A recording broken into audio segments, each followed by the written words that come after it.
Ladies and gentlemen, episode number 388 live.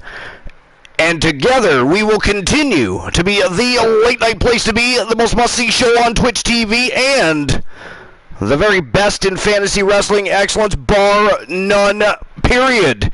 Welcome to the Archiverse TV. Welcome to our post-Judgment Day Fallout show.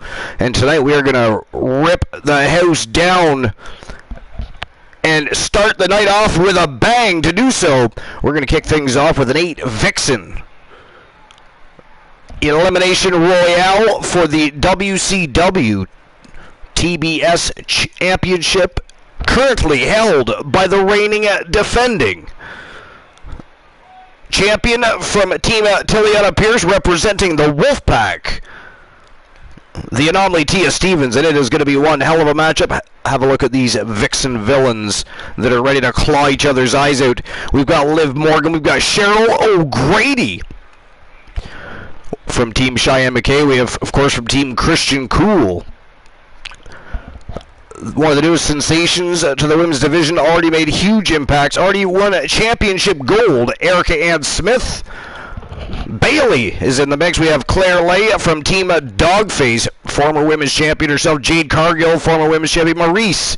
They are all former women's champions, and they all want to dethrone Tia Stevens. And we also have ourselves a Gold Rush tournament, and it is going to be for the Archiverse Unified World Television Championship.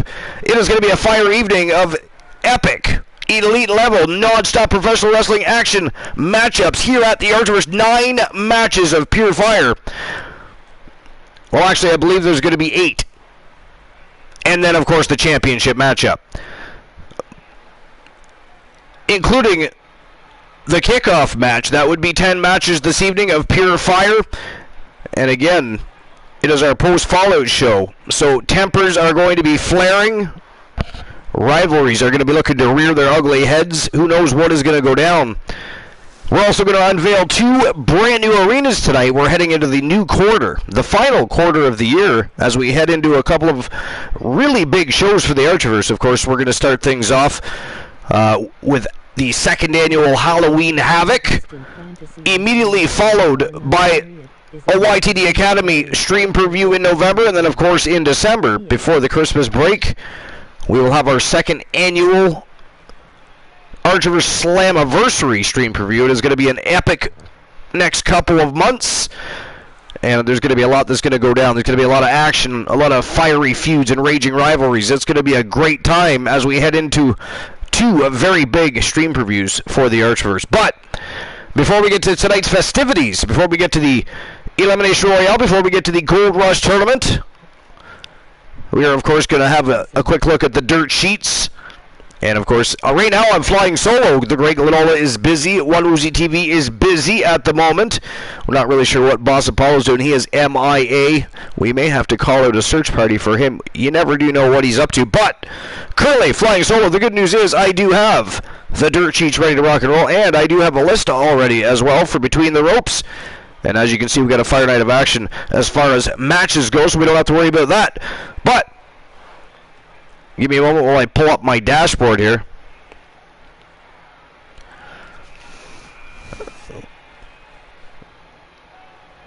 There we go.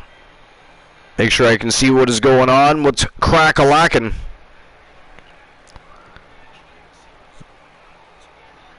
Alright, so, anyways, Joe Link, what's going on, my friend? Joe Link is opening those betting lines. You're only opening one betting line? That is cheap.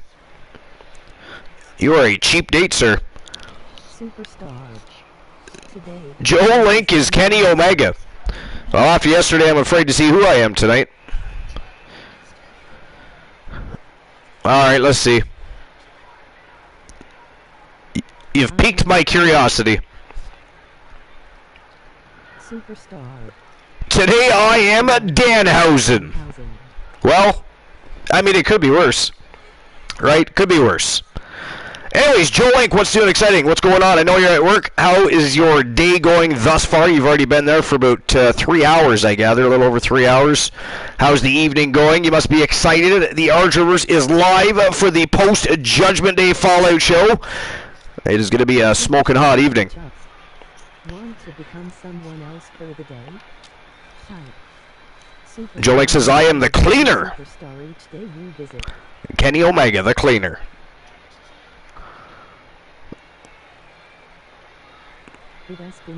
It's been busy until this point. Conveniently not busy now that the Archivers has gone live. I see how you are. A little bit of work avoidance time now. Alright, anyways. They are moving new departments at 1 p.m. They are moving me. Oh, are they? Which department are you moving to? Does that happen a lot during the evening? Like, do you work Oh, okay. Now, does that happen a lot? Like, what? How many departments do you normally work in an evening? Is it normally just one, and just tonight's busy, so they're moving you around, or do you normally switch departments frequently?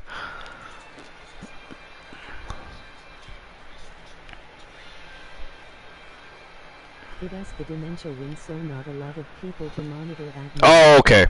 Gotcha. So you get moved around frequently then, depending on how many people are probably on that particular shift.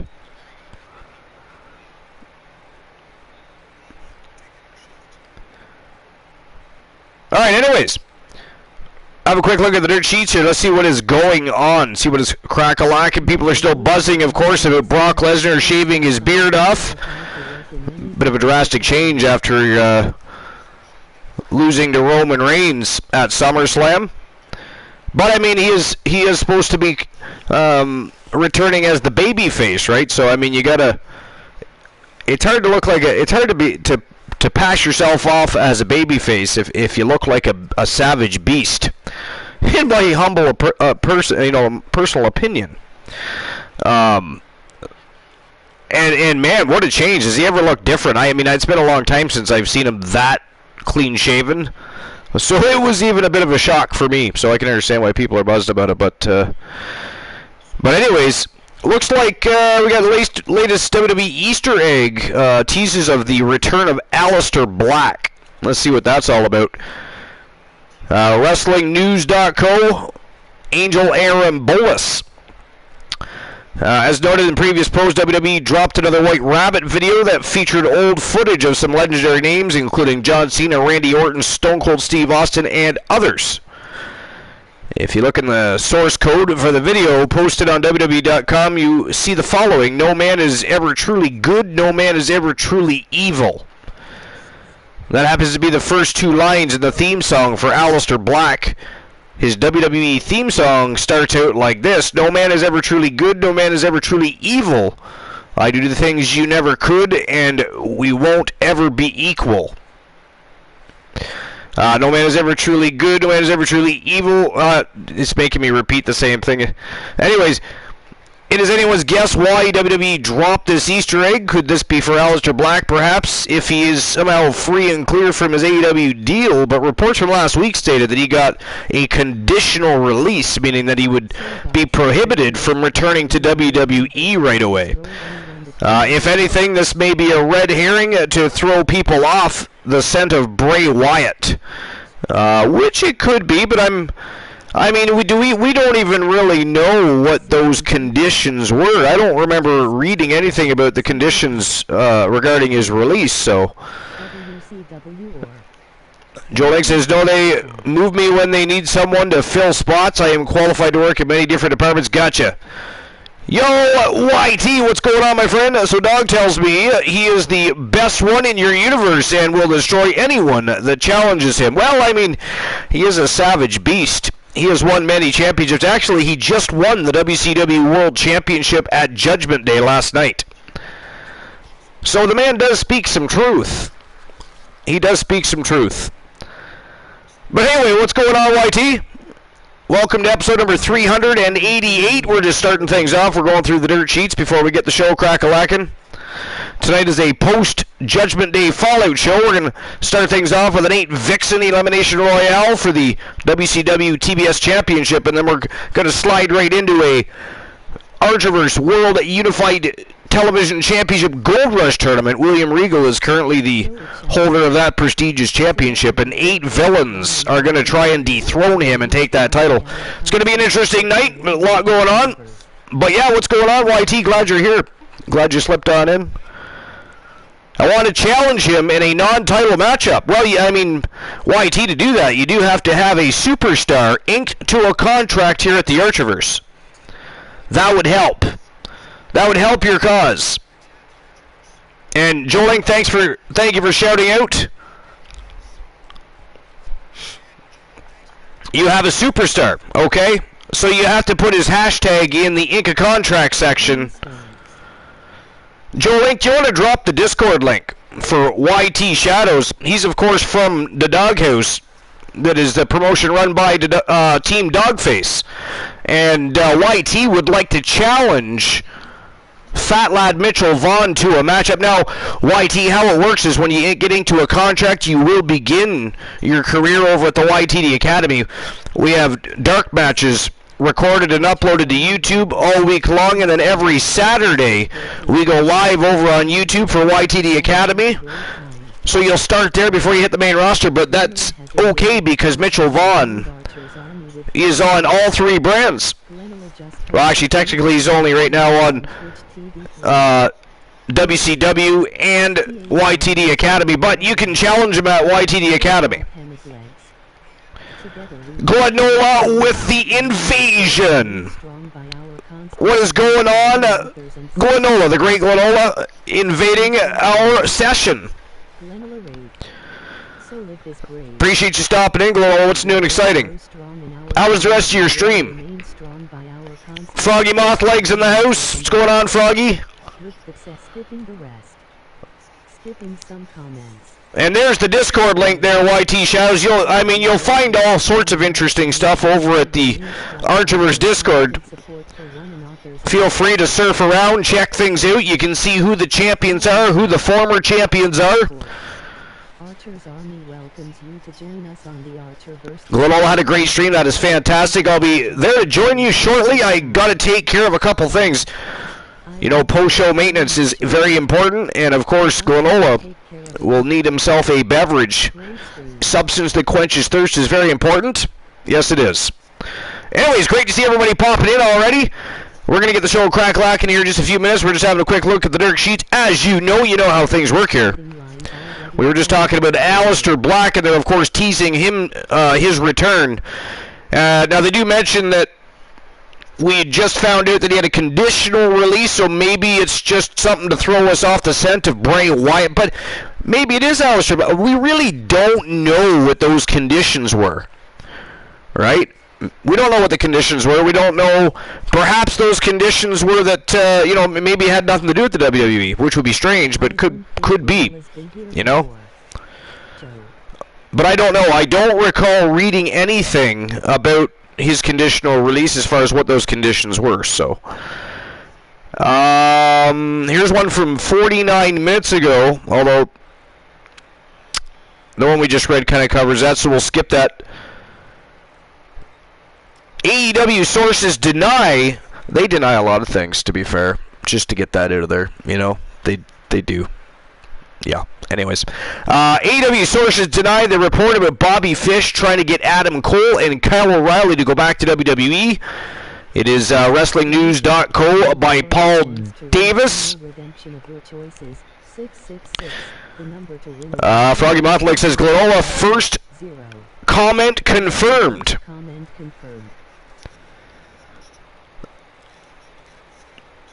I opened the betting lines already, if anyone is wondering. Yeah, I will get the betting lines open right before we get the first match started, absolutely. I did catch that, Joe Link. Alright.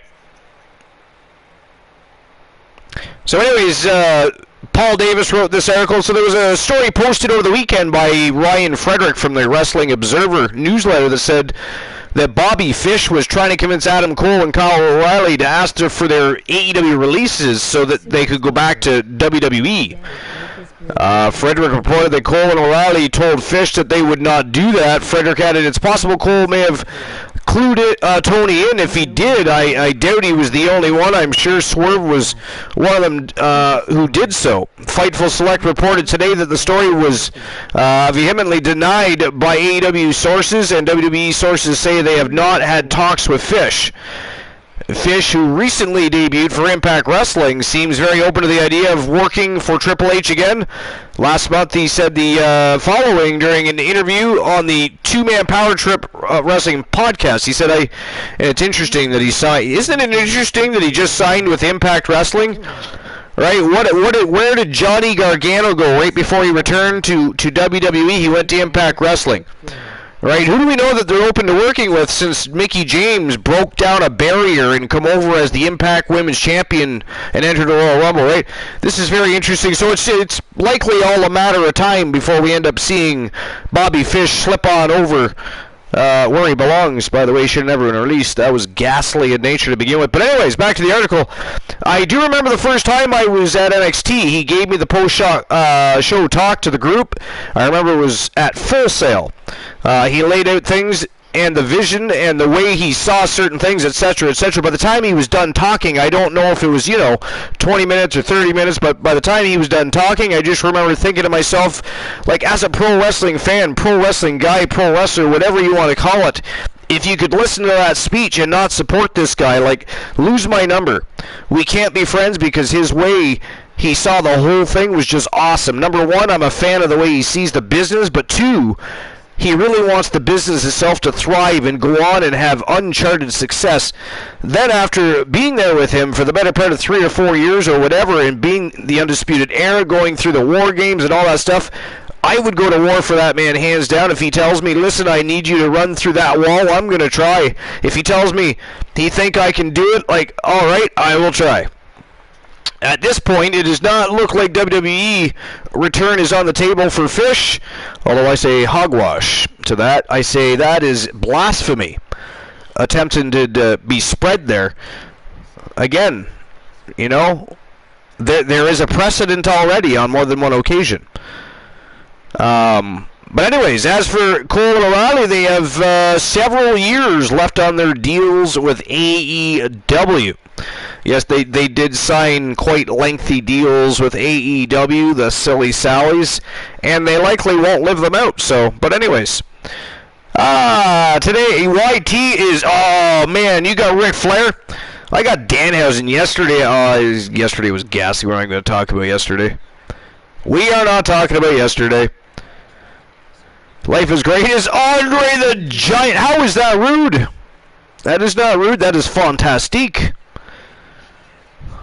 You know what? I heard Christian Hart uses Botox for his ass. Oh, that was random. But funny. Random but funny. That's what keeps the Iceman so cool. Why are we ribbing Christian Cool? He is at work. If he is lurking, he is probably frothing at the mouth right now. The Archerverse, wasn't it last night you were China? We're not talking about that, Glenn. Remember, we've stricken that from the conversation narrative.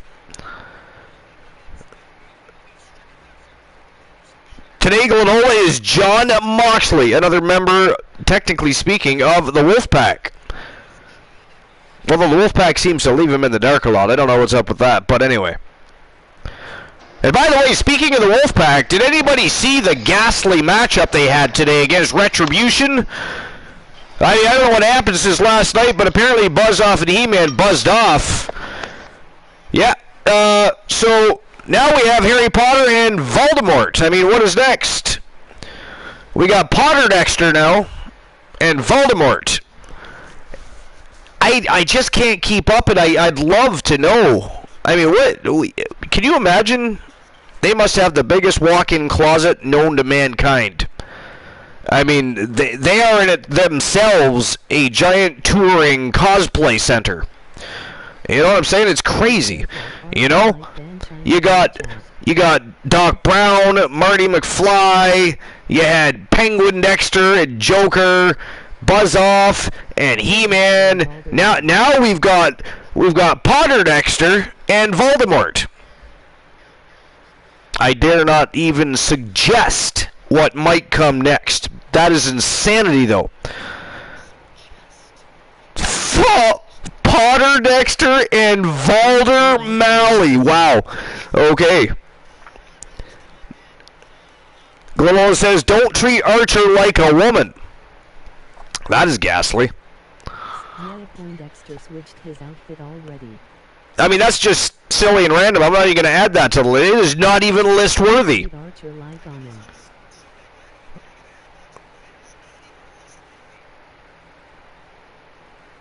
We're just grasping at straws now to try and get things on the list. That is ghastly.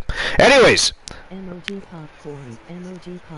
Let's see what else is crack-a-lacking and going on in the world of pro wrestling. Alberto Del Rio. Now, I know Glenola's not going to give a sweet shit about this one, but Alberto Del Rio details the backstage fight between the New Day and League of Nations before their WrestleMania 32 match. This is another WrestlingNews.co. Michael Schroot, we of course know that, you know, Glenola not exactly a big fan of Alberto Del Rio. So here's the thing, I'm not a fan of Alberto Del Rio. I am, however, a fan of his talent. He was a legit tough guy. He was a mixed martial artist. Actually fought in mixed martial arts. He was also a great luchador.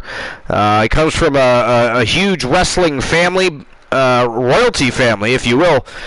And was a good wrestler himself. A very good wrestler himself. Has a lot of charisma. But he's an asshole. You know, it's hard to support him. You know, as much as I'd like to, or maybe a lot of other people might like to, but you just can't overlook the fact that he really is an asshole. You know? So there's that. But anyway, Michael Schroot wrote this letter.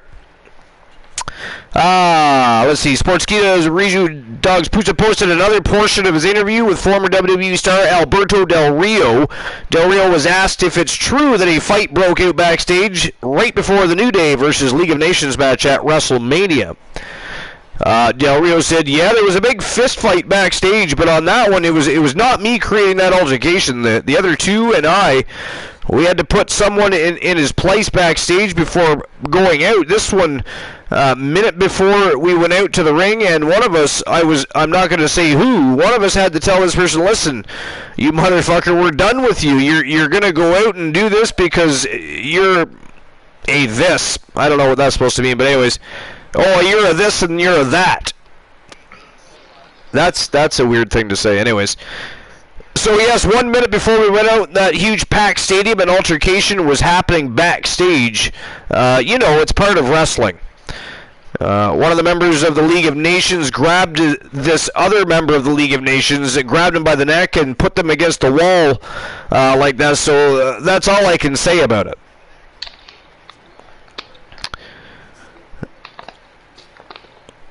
And that looks like that's pretty much all there is with that article. That was really weirdly worded at point in times. Glenola, you forgot to hit mute.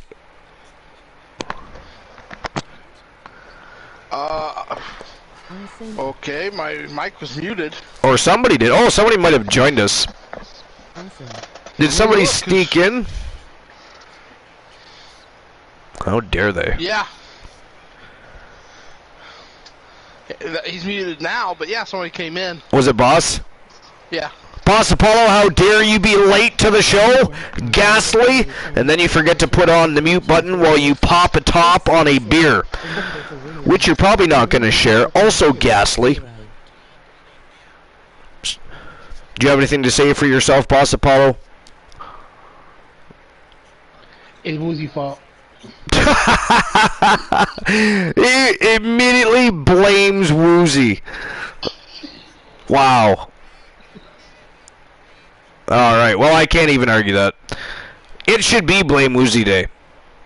We had Blame Cool Day. We had Blame Joe Link Day. Woozy created Blame Granola Day a week or two ago, so it's only fair that it's returned. To be fair. Yeah.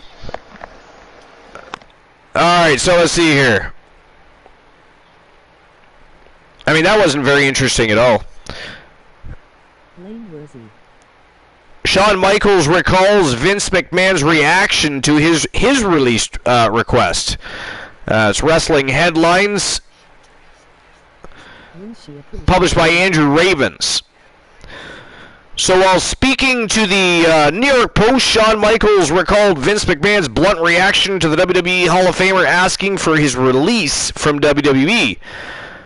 During the Monday Night Wars between WWE and AEW, fans wondered whether Michaels would follow his close friend Kevin Nash's Scott Hall to WCW. However, he never had the chance. They meant to say between WWE and WCW there, not AEW. Vince made so many people quit. Yeah. Anyways. I can't say that I was ever offered a job by Eric Bischoff. Obviously, Scott and Kevin would say, hey, buddy, you want to get into your contract? You could come here. There was never any real serious offers or plans for me to go there. I remember asking Vince once he let me go.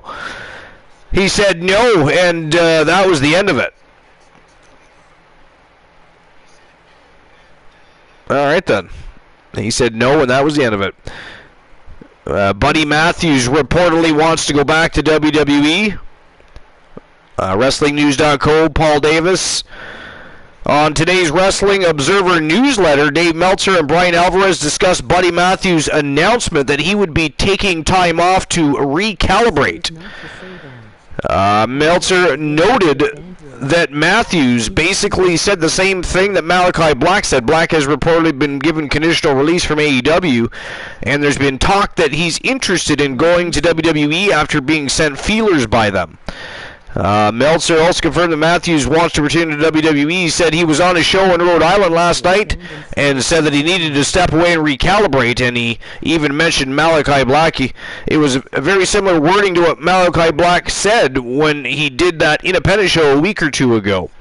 It's the same situation, how it's being handled, and what's going to happen is up in the air, but he's gone for now. Obviously, like Malachi Black, they both want to leave, and they want to go to WWE. They're both under long-term contracts, and we'll see how this plays out.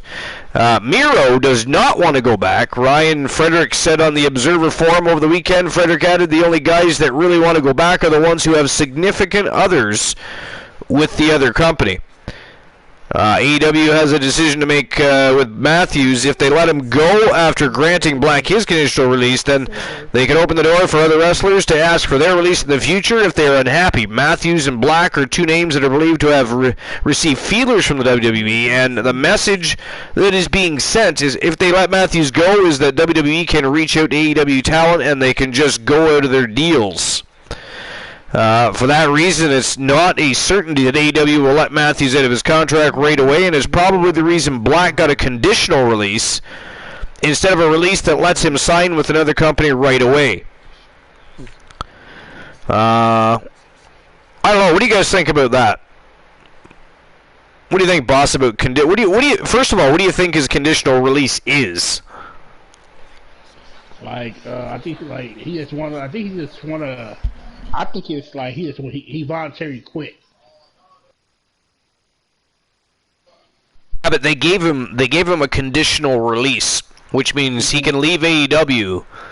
But what do you think? I mean, because there really hasn't been any information out. Like, they haven't really stated what those conditions of his release are. So it's like, you know, it's like, so does that mean he can't go wrestle? Does it mean, like, what does that mean exactly? And why is it not public yet? I think it means, like, I think it's like if you do leave, like, so he had like a contract, say when you do decide to leave, you won't get paid, or you won't get the rest of your money, or it's. I think it got something to do with that. Like, I think it's like the NBA. If you decide to hop out of your contract, you only get paid for the time you've been there. So the other years won't count. Whether the contract he probably signed or whatever, I don't know. It all depends when he signed in his contract. Froggy Moth says conditions are probably a no-compete clause or a no-compete for them clause. Yeah. That's what I'm guessing is probably, yeah, you can, we'll let you out of your contract, but you can't go to WWE. Yep. Yeah. That part said he can go anywhere else. But WWE. Yeah. Now, the one thing that I did agree with, is not that you should never let somebody. Listen, if they want out of their contract and they're not happy with the company, why keep them? Right? Why bother keeping them? They're not going to benefit you in any way, shape, or form.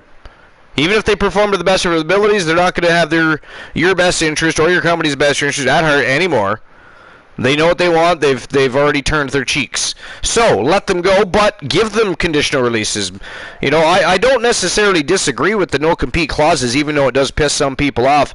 Oh, they should just be able to go wherever they want. No, because again, like they said, it does open the door for other wrestlers to say, oh, well, these guys went, let's go ourselves. We can get the same thing. And then you've got a revolving door of talent when anytime somebody wants to throw a temper tantrum, right? Or they didn't like being told no, right? Whatever the case may be, we don't need a whole bunch of people forming a mutiny. We don't have to worry so much about the people throwing a temper tantrum because WWE doesn't want Punk back either, so. Oh, I would highly doubt Punk would ever end up back, and yeah, no. I mean, I never say never, but I highly doubt it. Highly doubt it. Especially now. Yeah. For Triple H, especially now. Yeah. But yeah, so Buddy Matthews wants to go back. No big surprise there, really. Looks like WWE Hall of Famer Teddy Long's wife has passed away, so rest in peace to Teddy Long's wife. That's unfortunate. My prayers and condolences to the family. Yeah, so it's WrestlingNews.co by Michael Schroot. As was noted on Sunday, apparently, I somehow missed that. Teddy Long stated in a video that he was hacked, and that's the reason why so many people have been auto-blocked from his Twitter account. Long gave a longer explanation today on Busted Open Radio.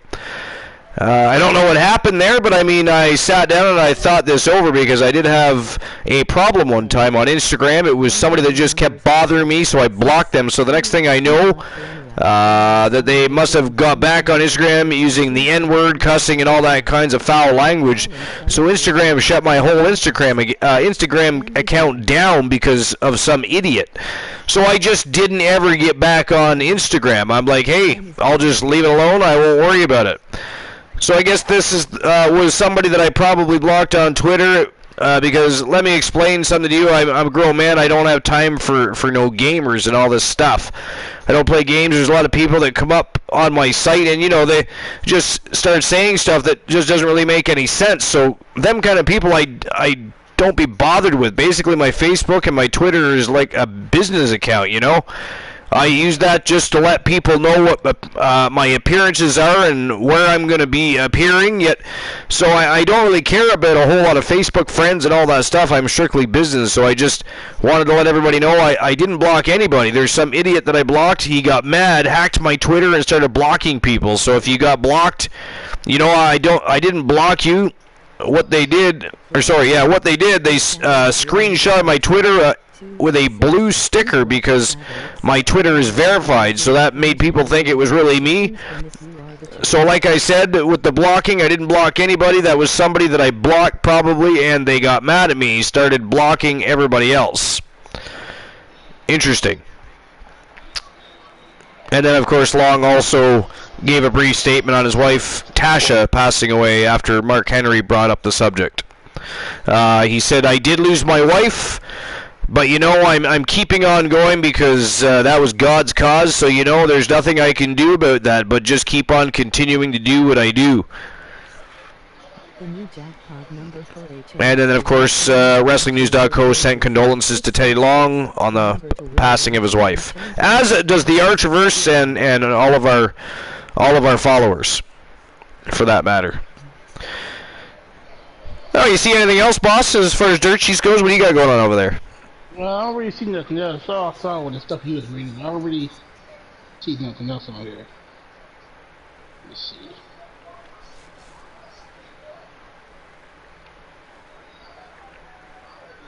Indeed, Arch. MLS long. Look at that, YT already close to one of the jackpot numbers. So YT, I know you're used to the way it works over at the Doghouse, but here we don't expect anybody to get the exact number correct. How it works is by the end of the evening, the person that comes closest to the jackpot number within 50 points wins whatever. So in this case, you've got a chance to win a channel redemption of your choice, or you can win the YTD Championship Opportunity matchup. Yeah, but he's out of the running for the channel redeem. Yeah, he's channel redeem, yeah. But he's out of the running. We have one that's 4 away. Oh, do we? Who got that? Me. You got 4 away? Wow. That's great. You know what happened today? I was over at the Doghouse watching Dogface do his thing, and I actually got his number exactly spot on. It was like 618, I believe. Nice. Yeah, that was crazy. Froggy got 640 something, so I went ahead and played. Oh, I see. I gotcha. Stole it from him. So now you guys got to beat the Great Glenola. He is only 4 points away, but there's also the other redemption reward. 00. What is the number? 001. Actually, Life is Great just came close to it within 3 numbers. Oh, that's what I was saying. Are we going to count it? Yes, we are. From, Yes, we are. Yes, we are. Either way you look at it, it is only 3 numbers away. I mean, we don't have to, but I would. Wouldn't you? Shouldn't you? Wouldn't you? I think Would you? so, but Yeah. hey, What's the number? your rules, so it's 666 or 001. The Leo King got 5. Well, he ain't close. He got 532. Oh, he's far off, yeah. But Life is Great got 9. What was it? 998. 998. Yeah, so we were just discussing whether, because 001 is only 3 away from 998, should we count it or not count it, because it's technically going forwards instead of backwards, I suppose. You know, I think we should count it, you know. I think so. Because, you know, when you get up there to those higher or lower numbers... Yeah, they're very difficult. Yeah. Very difficult. Your numbers are 5, 6, 4. Good luck, But anyways, Dog is mad that we keep winning his lotto, so you two have the same lotto number. Yeah, I know. Dog and I both got the same number today. I told him I'd fight him for it. But anyways, alright, so not a whole lot else going really on in the dirt sheets, not anything interesting anyways. I mean, it's the beginning of the week, right? So we can't expect anything too much until at least probably Wrestle Wars. Brock Lesnar is scheduled to compete in Crown Jewel. Yeah. Yeah, that's a change too, because he wasn't supposed to be at Crown Jewel. So I wonder who he's gonna fight. Yeah, I don't know. Maybe they're gonna take Logan Paul out of Crown Jewel like they should. Okay, it says WWE is going back to Saudi Arabia. Sorry, let me rephrase that. They shouldn't take him at a Crown Jewel. They should not let him fight Roman Reigns at Crown Jewel. Is, you know, really what I was meaning to say there. But what Saudi Arabia, Roman Reigns with Logan Paul. The company development return to the King of Saudi Arabia will also include Brock Lesnar. Yeah. Ringside News was told by a member of the creative team that Goldberg is not working with Crown Jewel at Saudi Arabia, but then it said Brock Lesnar is working on the event. We are able to confirm who the Beast Incarnate will face at Saudi Arabia. The fact that Roman Reigns already booked against Logan Paul eliminates the head of the table. So we don't know who he's going to fight just yet. exactly, who is he going to fight? Yeah, no, I want to know. I don't know. What I mean, I don't think it's going to be Roman Reigns. Either. I mean, that would be a logical thing to say. Oh, probably Reigns, because you know, everybody. I don't think there's many people that want to see Logan Paul versus Roman Reigns, but then again, it's really random to just suddenly toss Lesnar back into the mix too. I know I don't want to see that match. But all right, so do either one of you guys have a list to get things started? Because I was going to open up the betting lines here. We've got an 8 Vixen Elimination Royale to set the tone for the evening. You better not be laughing because you have a Taco Boy list, or I will ban Woozy as soon as he gets here. No, it's the whole thing of does Granola have a list? Oh, I see. We're mocking me now. That's what we're doing. That's how we're going to start the show. That is what I can look forward to the evening, I see. I'm excited. I'm elated, as a matter of fact. Anyways, I'm going to open the betting line, sir. How dare you? Ghastly. Okay, let me just finish this up. There we go. Alright. So,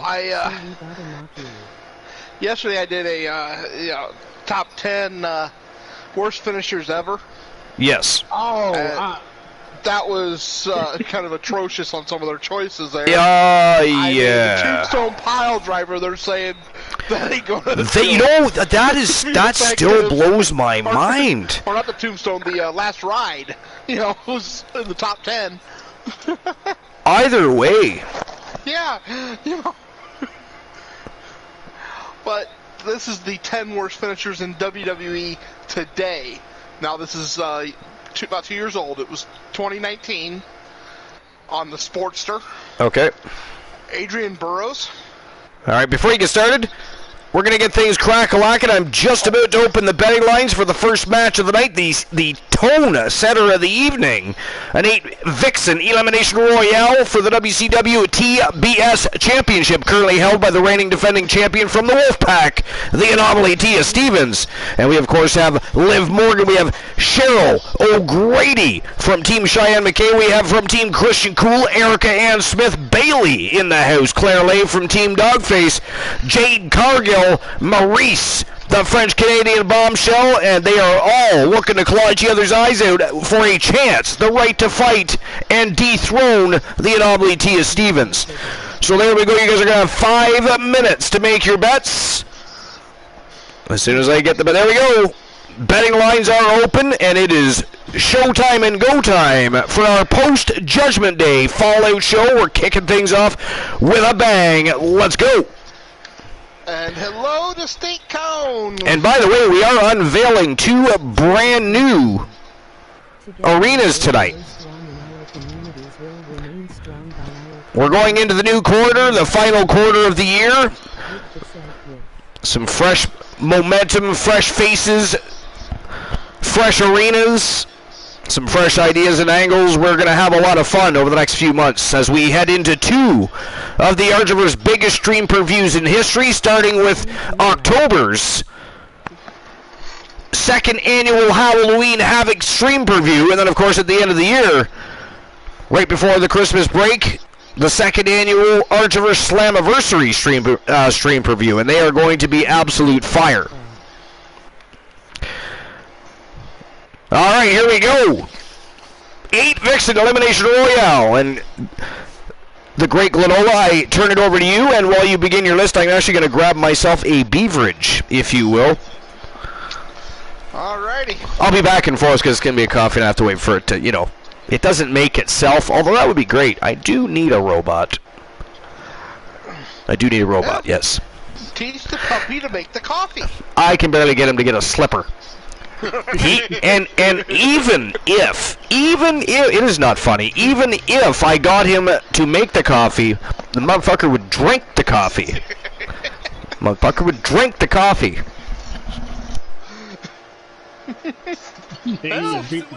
And welcome to the new Starcade Arena.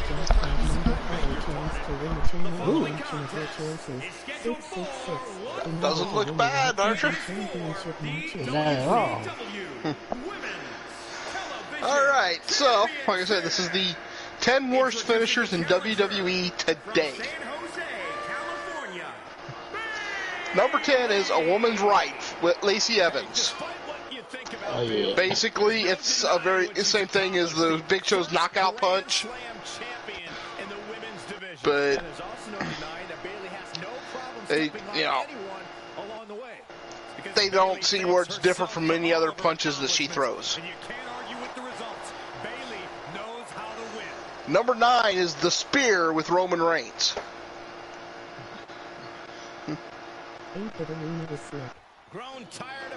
Which they admit he delivers a solid spear.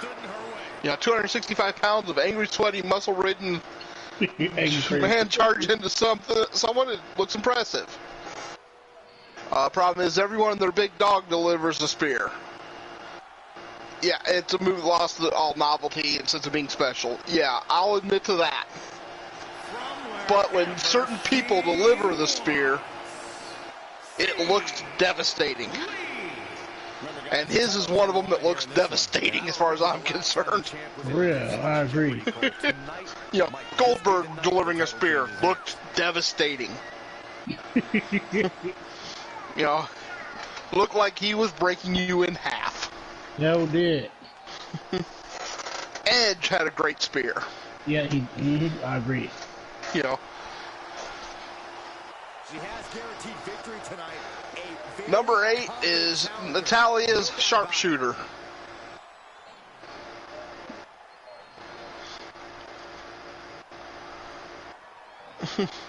But they say it looks like there's too little pressure being exerted on the spine.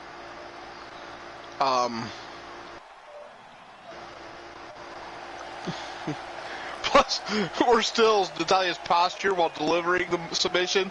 To all intents and purposes, she looks like she's trying to defecate on her victim. Wow! Hey, they don't like her. Representing the Heart Foundation Oh.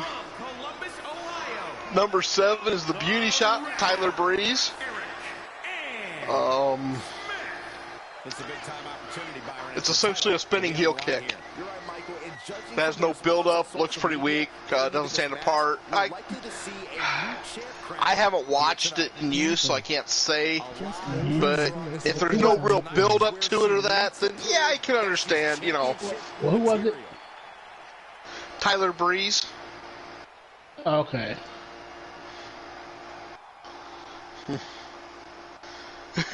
Yeah, Froggy, that was kind of cold. I have returned momentarily. Just waiting for the coffee to brew. Well, so far you've missed the Woman's Right with Lacey Evans. What was the list again? 10 worst finishers in WWE. Right. Yeah. Okay. As of 2019. Number 9, I totally disagree with, because I agree with a point they make. And it's the spear from Roman Reigns. Well, it has lost a lot of novelty and sense of being special because of oversaturation. However, Roman Reigns, Goldberg, Edge, their spears look like they're breaking you in half. They deliver them, very well. yeah, well, I was going to pretty much say the same thing. I mean, the way certain people, I don't know, I wasn't ever, I don't like the way Edge does his spear, I'll be honest. I maybe have an unpopular opinion on that one, but I do like Roman Reigns doing it, and I do like how Goldberg did it. Yeah. I mean, for when every time Edge does it, I don't know if it's just the timing that he normally does it, I don't know, but it looks more like a waistlock takedown than a spear. So I don't like, it's not clean enough for me. The way Roman Reigns does it, he launches himself like an arrow at you. Boom, takes you out right in the midsection. It does look nasty. And Goldberg, very much the same thing, and he got those big shoulders in your rib cage. Another one who did it good was Rhino. The gore. Oh, yeah, the gore's on another level. I'm not even counting that.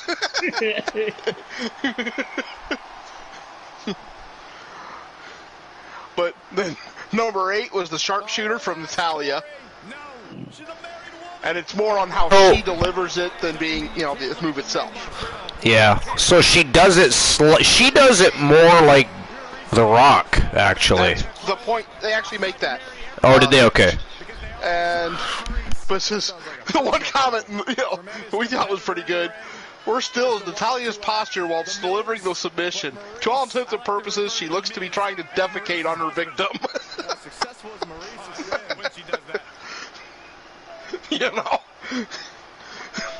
I don't. Cold, I think. I've always been a little surprised of how little push Natalia's always got. It's one of those weird things. But number 7 is the beauty shot from Tyler Breeze.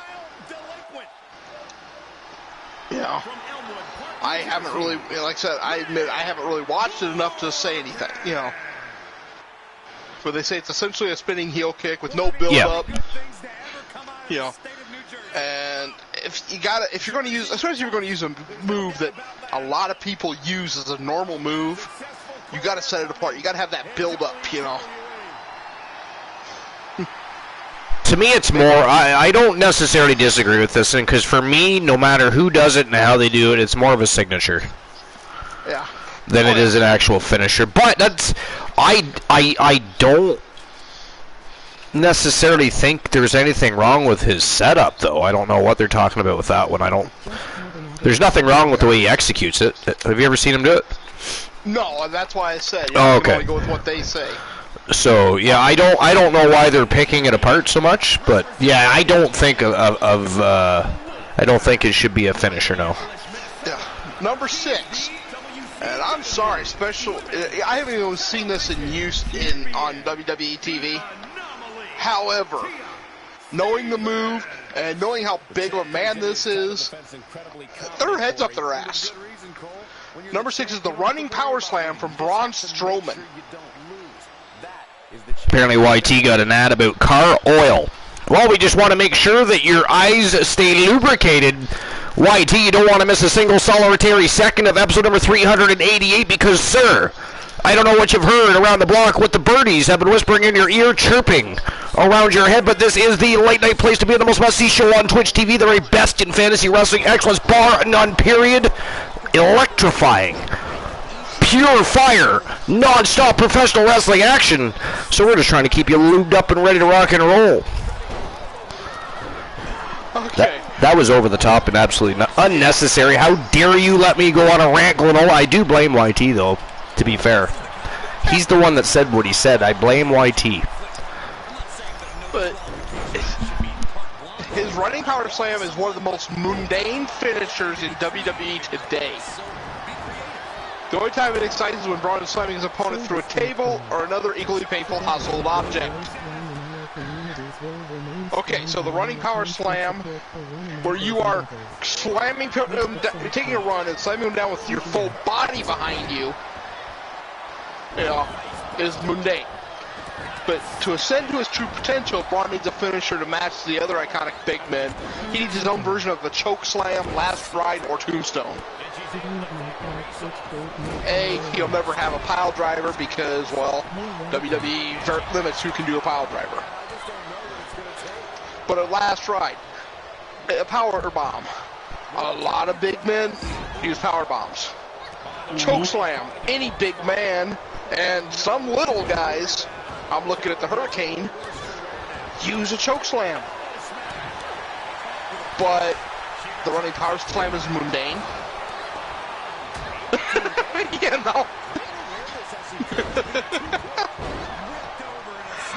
That just... And I'm not knocking the chokeslam, the last ride, the pile driver. I love those moves. Some of my favorite wrestlers use that as finishers.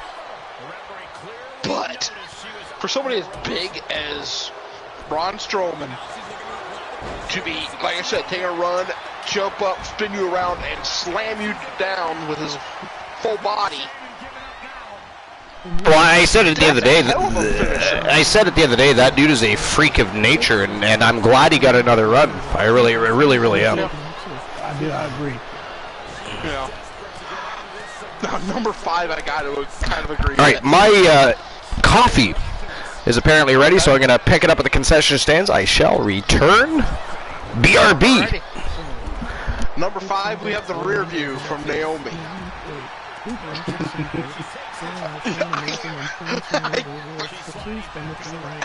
I got to agree with that. Yeah, me too. So I don't see how they do any damage. You know. Number 4 is the Bailey to Bellies from Bailey.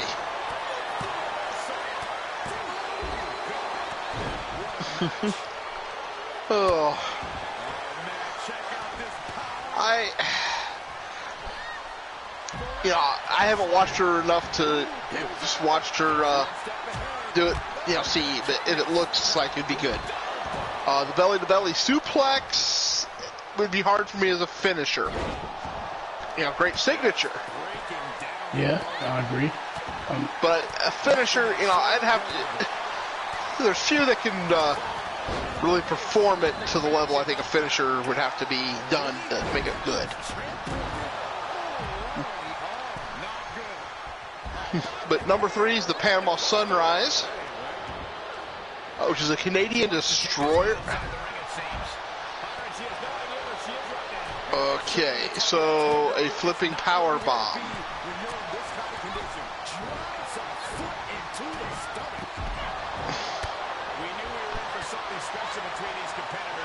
Okay, I'd have to actually watch his and use, but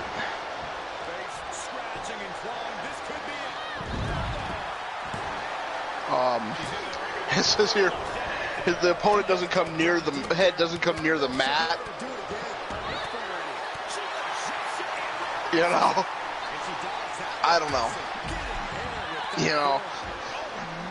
I'd have to watch it in use. Again, I haven't. But I do like the Canadian Destroyer. I think it's a great finisher.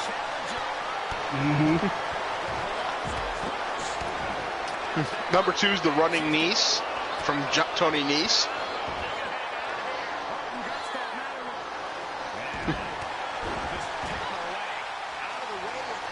Okay, so basically running knee to the corner. Yeah. I have returned. Okay, Archer, I'm going to go back and recoup with the ones you've missed here. Ooh, okay, let's do it. What did I miss? Number 5, I think we'll all agree, Boss and I do, the rear view with Naomi. Yeah, well.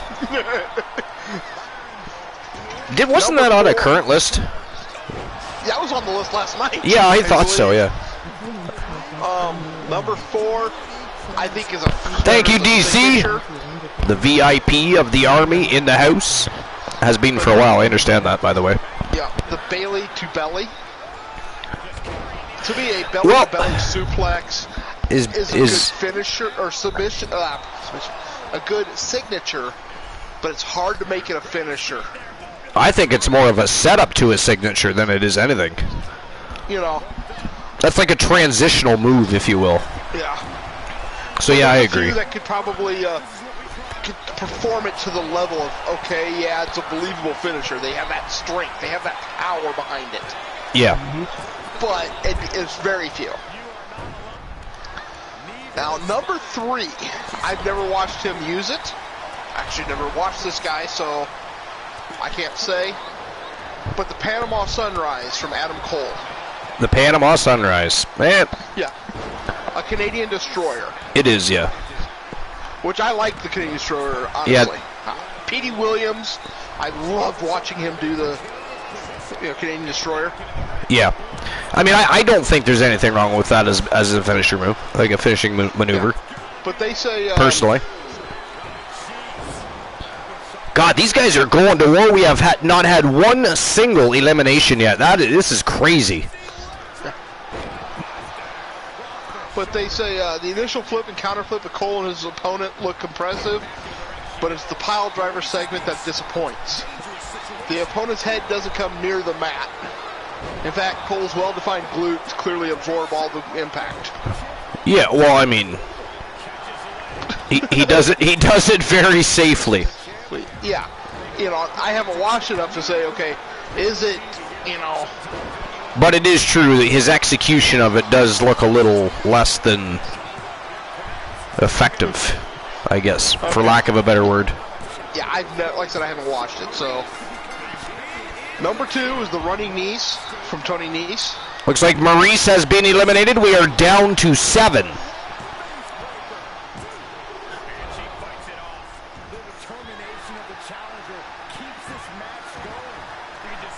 Exactly, Froggy. Opponent's head doesn't come near the mat, so a safe move that isn't going to end a career. Yeah, what a crap show. Yeah, right?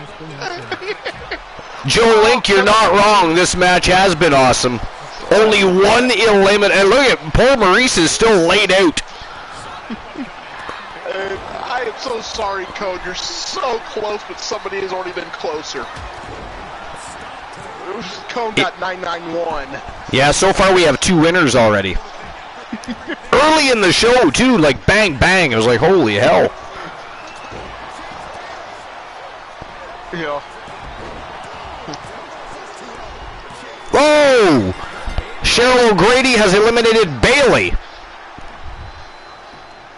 Cool. But from what they're talking about, this Tony running knees, which I've never seen, so I, again, can't say. All it is a running knee to the corner. DC says, it doesn't matter, I never get it, I just have fun. Fun. True. Well, Well, DC, fun. you can play twice, you know, DC, because there's 2 numbers to try and achieve. Should I? Yeah, I'll just play Shoulda, once. coulda, woulda. Unless somebody beats me, then I'll do it. Look at this, look at the move of the ring. It's that was exactly the same maneuver as the silhouette in the middle of the canvas. That's hilarious. I don't know why I picked that out. Did anybody else see that? I don't know. I have no idea why I thought that was cool. Fuck you all if you're laughing. I hate you all equally.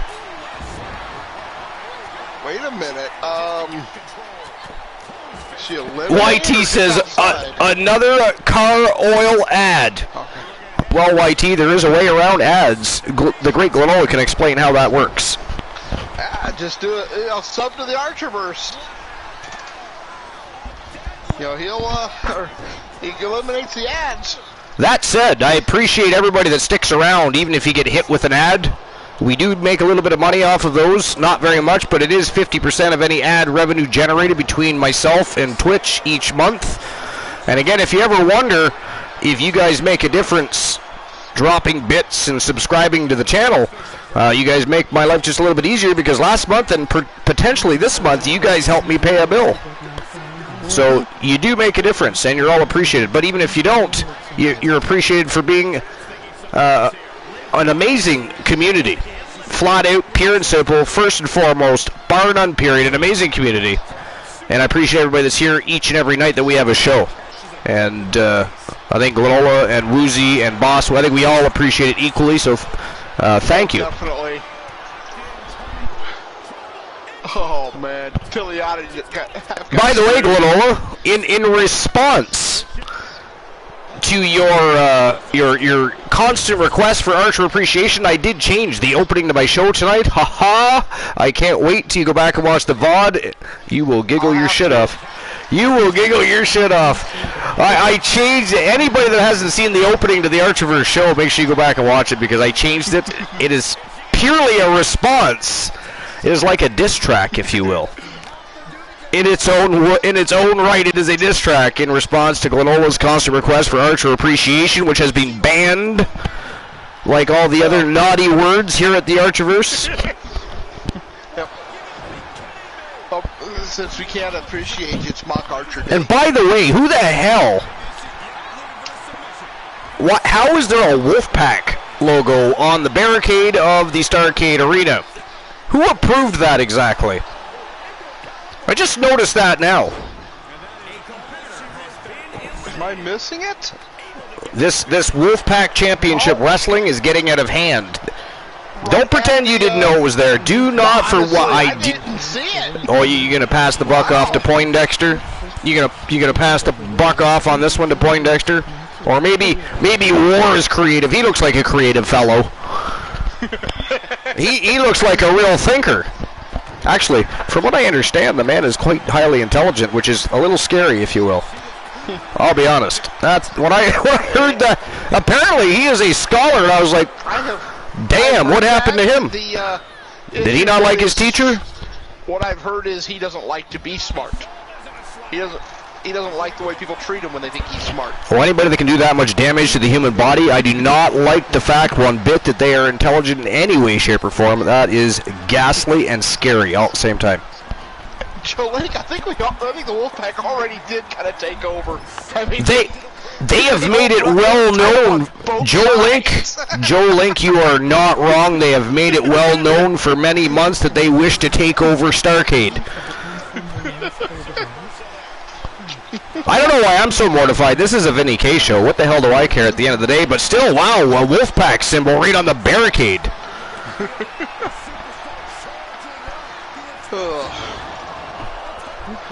But no, I like the fresh look of the new arena.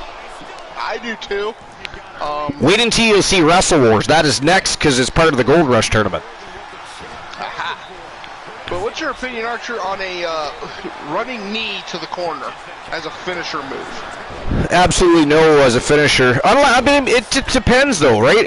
It can be a signature setup for a finisher, but if you've been wrestling for an hour or 15, 20 minutes and you've been long, drawn-out battle and you deliver a running knee to the face, I mean... But I don't know. I don't. Not as a finisher, no. Wrestling for an hour. Exactly. A hammer lock will tap you out. So. you couldn't wait. You know what? I knew you were gonna say that something like that. Oh, Cheryl O'Grady has been eliminated. It looks like we are down to 3 here. Erica Ann Smith from Team Christian Cool, Claire Lay from the Doghouse and Team Dogface, and of course the reigning defending champion from Team Tiliana Pierce, the Anomaly Tia Stevens. What a war. Okay. And the number 1 on this list, you know,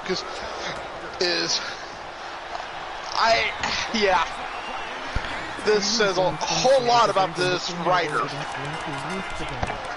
Oh! Claire Lay just tapped out Erica Ann Smith. It is down to Claire Lay and Tia Stevens. Holy hell. Nice. But everything, John Cena. Everything John Cena, it says? Yeah. Basically everything John Cena uses as a wow. is the absolute look at that. Finisher. Ladies and gentlemen, the winner of the 8 Vixen Elimination Royale and still the WCW TBS champion representing the Wolfpack from Team Tiliana Pierce, the Anomaly, Tia Stevens.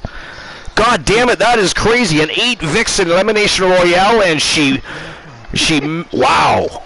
What a title retention for Tia Stevens. Congratulations to Great Glenola and the Wolfpack. Another big victory, and earlier today, we of course saw other members of the Wolfpack victorious. We saw Potter Dexter, which we're not going to discuss, by the way, and Voldemort. Again, we're not discussing that, but we did see them. They won the match for the Wolfpack. It was a fantastic tag team matchup. And I got to tell you, the Wolfpack has been on fire as of late. And, of course, War and Alan Severn, the Wolfman, and the Machine are tag team champions, WCW World Tag Team Champions. I mean, things are heating up. Just remember, the Wolfpack reserves the right to invoke the Freebird rule at any time. Well, would you like to explain to those that may not know what that is? That is, what the Freebird rule, it basically is a faction. Any members of the faction can defend a title, a tag title. Yes, which is exactly how it should work when it comes to factions. Yeah. So, you know, Poindexter and the asshole can defend it if it so chose that way. Of course, War and Carino Farmer can defend it. Well, yeah, that is correct. And what a ghastly addition to the Wolfpack, by the way. Might I add. I mean, that is not good for anybody in the tag team division at all. Not good for anybody. Much less singles competition. Genius addition. I mean, A maniacal addition. A deranged addition. You know, many things that it is. I don't know if genius. We'll see if you can control the beast that is Carino Farmer. If you're able to do that, then we might be able to consider discussing genius. Well, that's what I'm saying. Carino Farmer control what? Right? That's what I'm saying. They're not there to be controlled. They're there to destroy. Alright, so I already issued the payout for the last matchup. And we're moving on to the Artemis World Unified Television Championship Gold Rush Tournament of the reigning defending champion, of course, William Regal, riding the pine, waiting for a challenger. So, have a look at this quarterfinals. In the top of the first leg of this quarterfinals, the Legend Killer Chairs taking on the Samoan Lion, Big Bubba Bruno, BB King. In the second leg, we've got, and we saw him earlier today with Voldemort. Again, we're not going to discuss it. We're just gonna take it as it goes, roll it off the shoulder. We're gonna let it flow like water, if you will. Poindexter versus the returning Gabriel Graves from Team Punisher. We have, of course, Team Christian Cools, the Iceman Christian Hart, taking on France with two L's, the Freight Train, Frank Miller. And, of course, we have the former multiple-time World Television Champion from Team Joe Link, the Phenom, Joe Lincoln, taking on the YTD sensation, Tyler Bronco. It is going to be a badass tournament. That is one hell of a quarterfinals, if I might say so myself. What do you think, Glenola?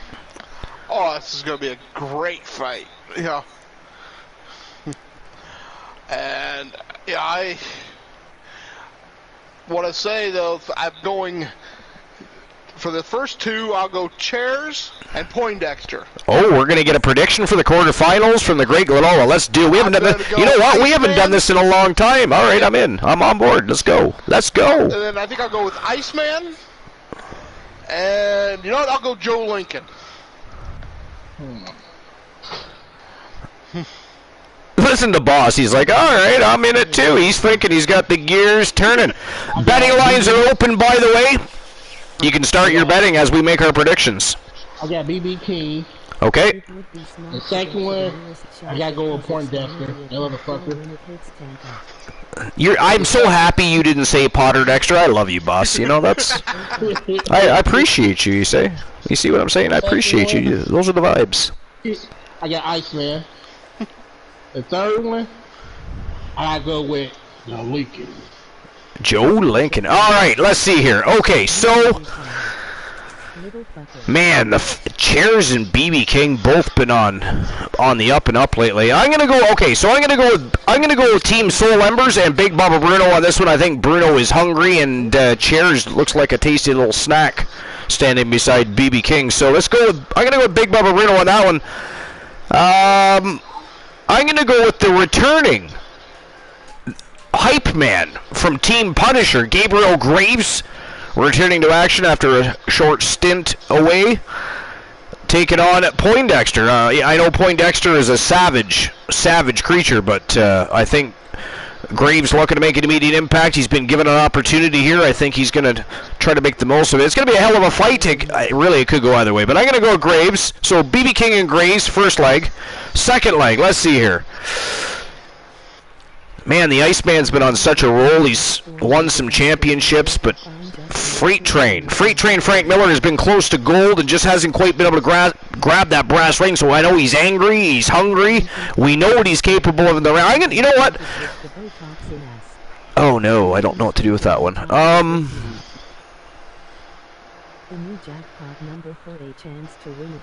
Okay, fuck it. I'm gonna go with Frank Miller on that one. Only because I was up in the air, I had to make a decision, right? had to make a decision. I can't call a friend. I can't poll the audience. There is no 50-50. Alright, so let's do... I'm going to go with, you know what? Tyler Bronco has been so awesome, and he too is due for a breakout. Joe Lincoln, though, has been a beast as of late. Had some really big victories. Phenomenally lethal's working better as a unit. Also, he'd love to get that title back. That is his favorite championship belt. You know what? I'm going to go with Joe Lincoln.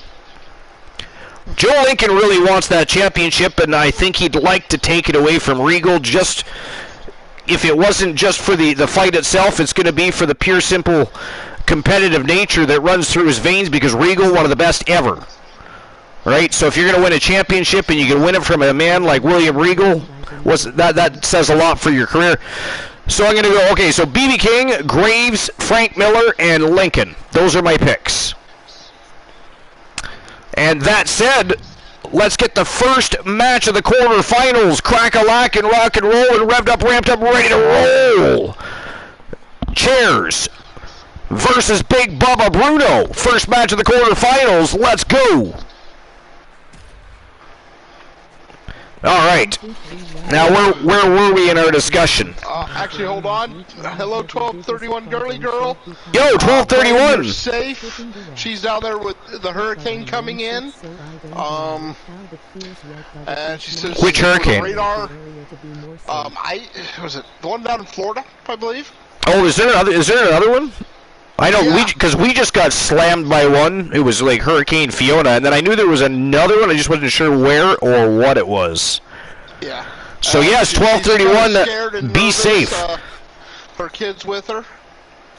I assume Soul was with her. That I don't know.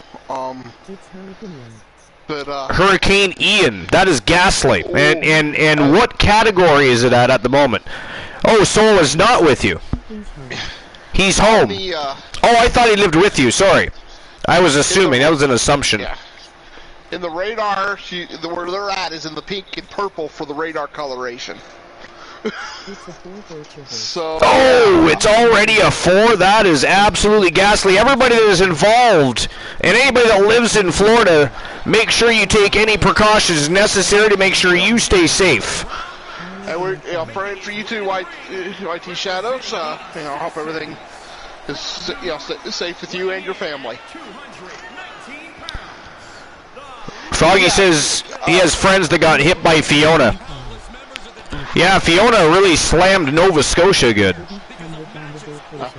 Girly Girl says he does live with her, but she's down in Florida at Disney. Oh, you're on vacation. Oh, okay, gotcha. Well, you stay safe, Girly Girl. That is a ghastly thing to happen on a vacation. I got to tell you. I got to be honest. I'm gonna blame Woozy with this one. And by the way, welcome to the new Wrestle Wars arena.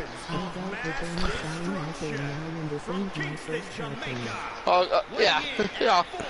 I'll just stay safe, and we just gotta don't want anything happening to anybody in the Archerverse family. We do not.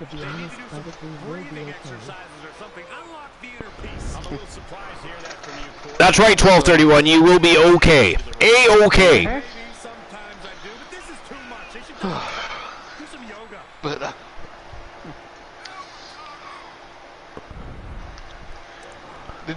did you get the betting lines opened on this one, Archer? Oh, yeah, you know what? I don't think I did, yes, did I? Did. Oh, yes, I did. Okay. Okay. That's right, because I did bet. I was like, wait a minute. Usually there's that thing up on the top that says, something betting lines, and it wasn't there.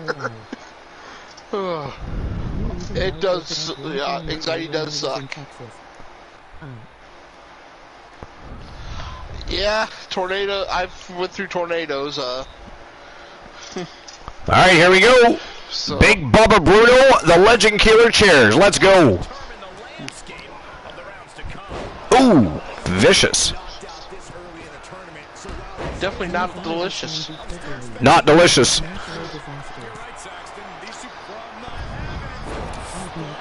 Though I do miss Vicious and Delicious. They were a great tag team, weren't they?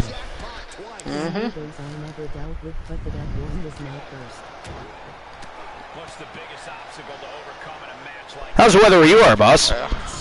Oh, here. Yeah. Oh, I had my mic muted. I'm talking It's all good there, yeah. to my old lady. Do you have a list tonight? Oh, yep. Well, I had a list, but the list I had, Granola did it already. Oh, okay. I worked hard for that list. Sorry. I'll tell you what, while you find another one, I do have a second list handy. Perfect. And by the way, if anybody's wondering, the rule set for this Gold Rush tournament is best 2 out of 3 falls. But I got the... I can't believe Tia Stevens defended that title in that fashion, man. An 8 Vixen Elimination Royale, and she comes out on top. After all this time, you still underestimate Well, I the mean, anomaly? she was in bad company, boy. She was in bad company. But this is Look at this Dragon Sleeper submission by Cheers. He is all over Big Bubba Bruno tonight. This is crazy. Dated April 28th, 2020, so this is only about 2 years old. Nice. And it's the 10 worst finisher names in history ranked.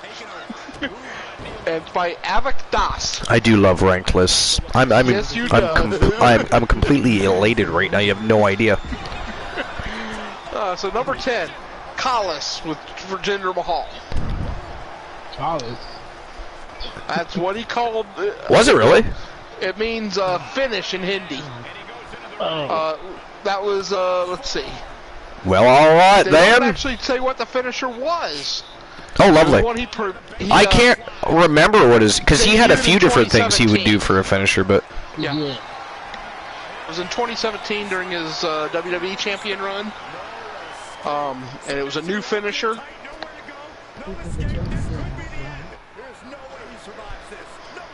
man, Bubba is in a real bad way right now.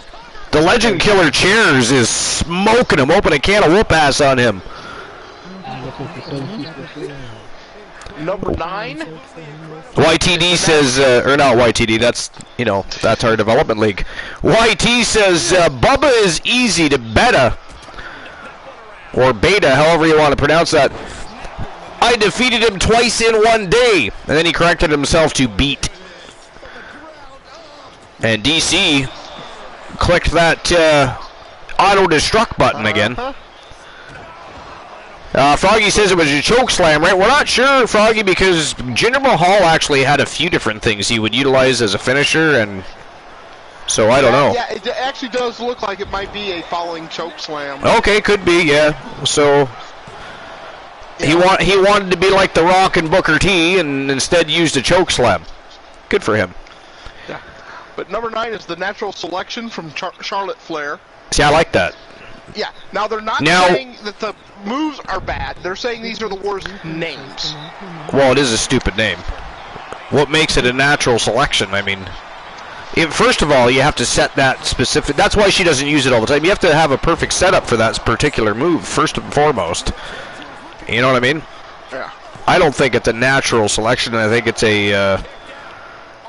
I've already tried everything else. I'm gonna hopefully manage to set myself up for that move, type of thing. Yeah. But it is very good. It is very good, though. Yeah. Number 8 is the lie detector with R-Truth.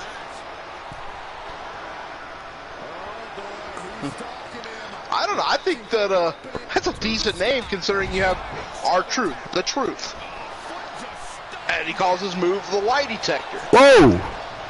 Jesus. I think it fits beautifully. I think Chairs is on steroids.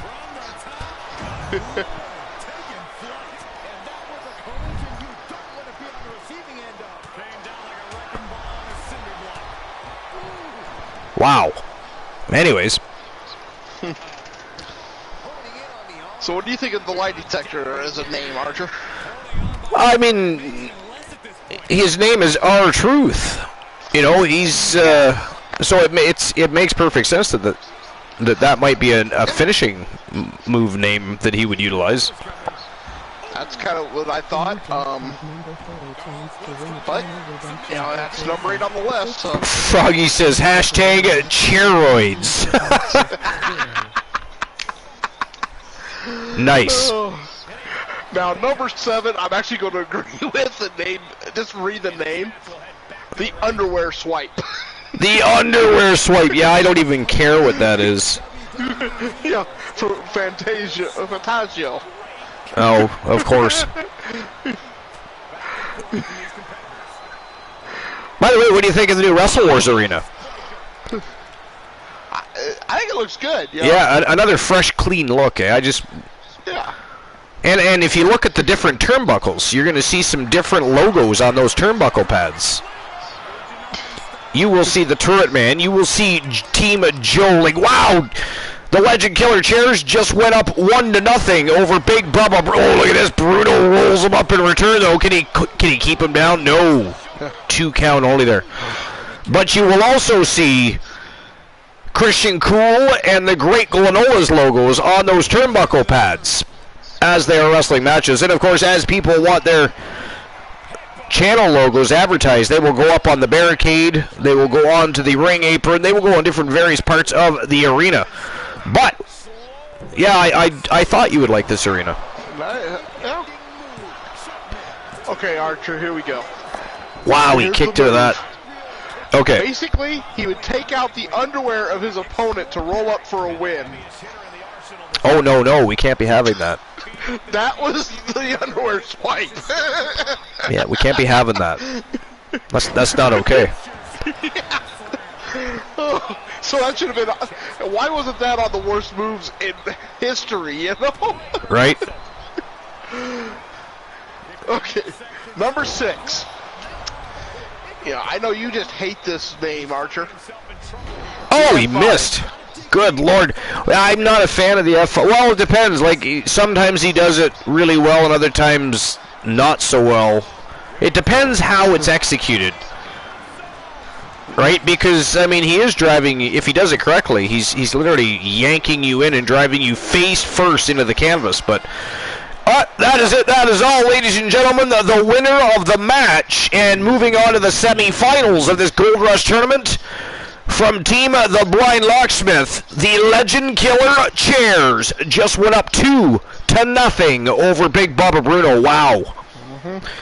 Yo, France with 2 L's. What's going on, my friend? Welcome in. Hey, France with 2 L's. But really, you know, the name itself, I've always liked the name of the F5. Yeah, it's not the name I have an issue with. It's with how it's delivered at times. You know what I mean? F5. That's like the level 5 on the Fujita scale. I expect destruction every single time, and sometimes it's just more like an F1, if you will.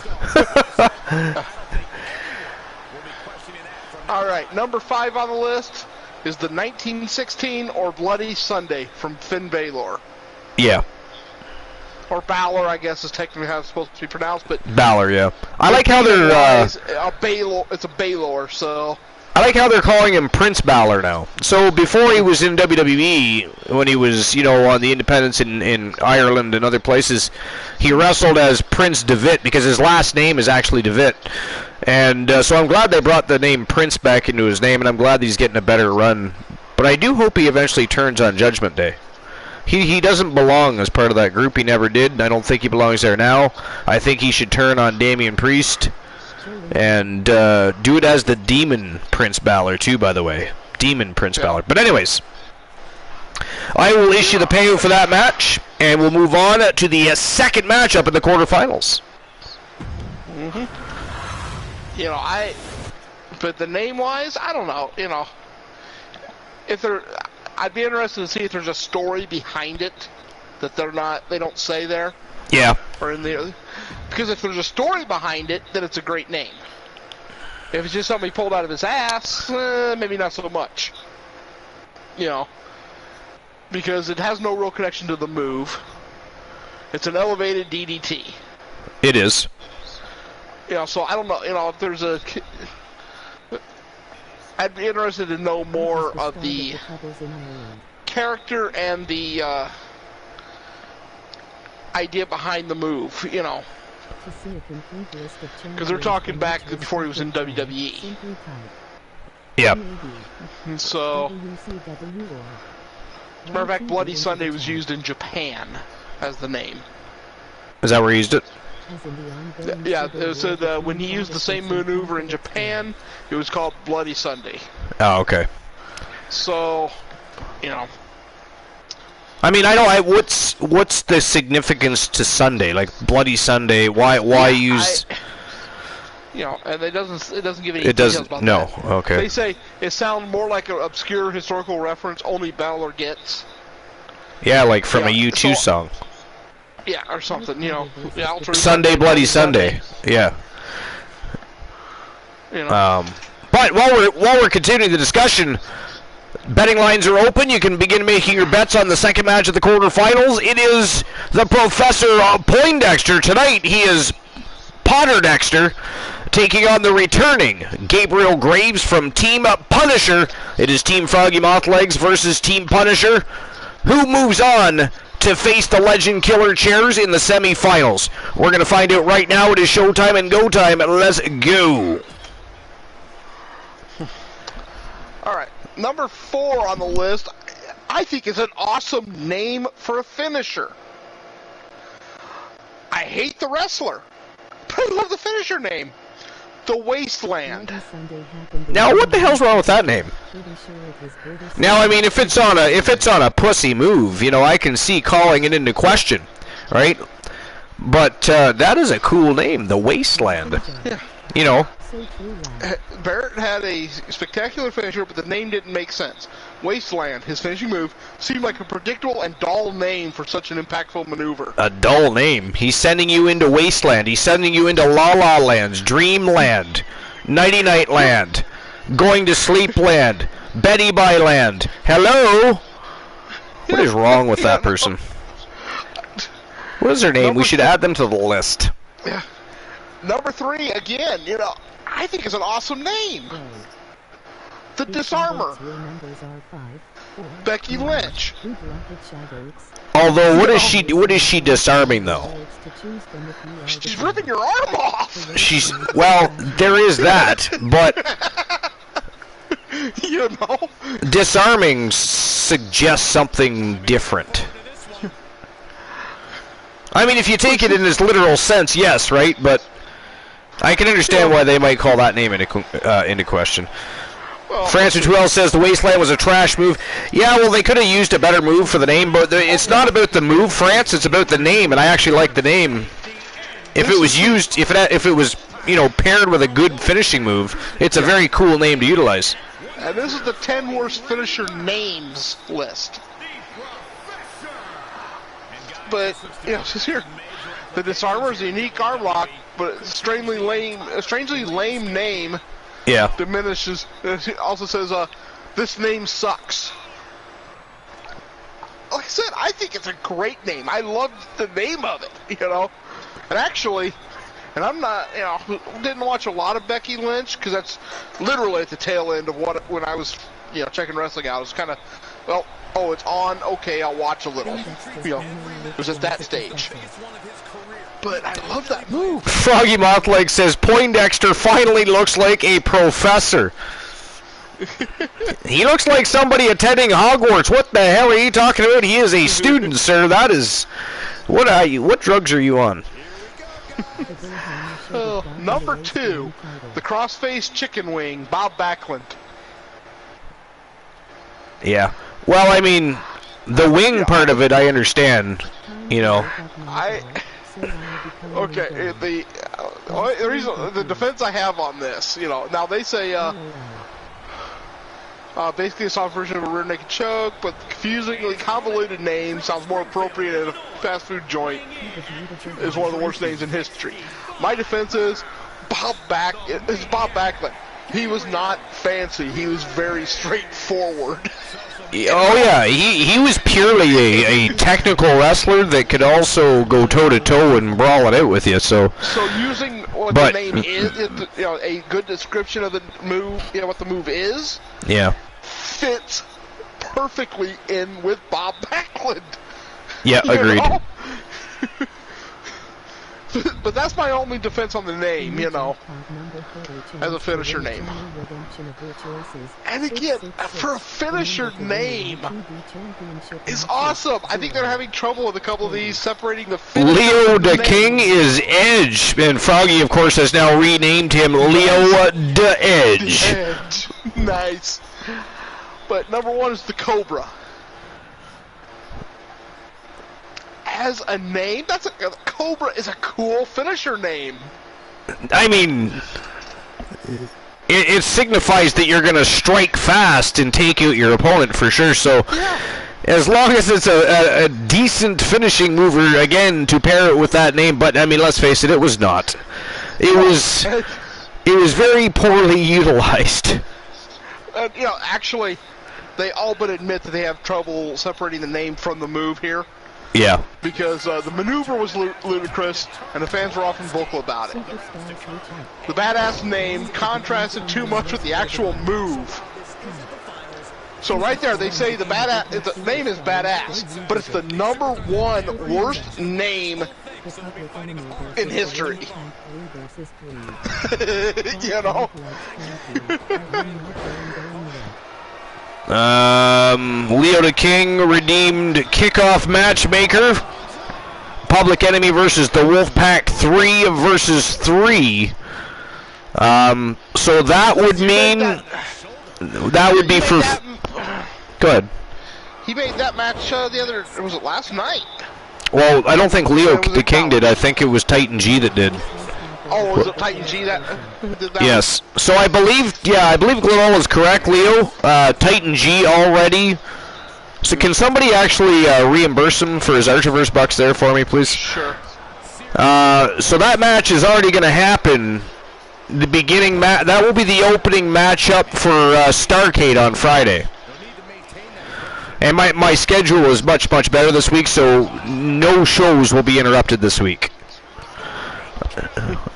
I'm gonna knock on wood now that I've said that and put it out there. So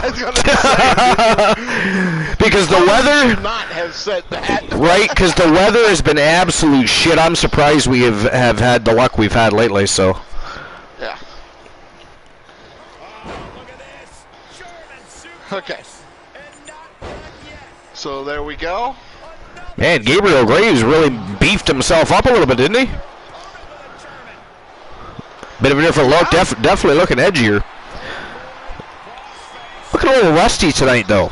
In there against Poindexter, I think. I mean, it's his first match back. Maybe I'm just being too critical. I don't know. What do you think? Do you think he looks a little rusty tonight? I mean, I almost called him Penguin Dexter. He's not Penguin Dexter anymore. Actually, I'm not going to give him any name. His name is Poindexter. We're going to give him his real name. Dexter Potter. Potter Dexter.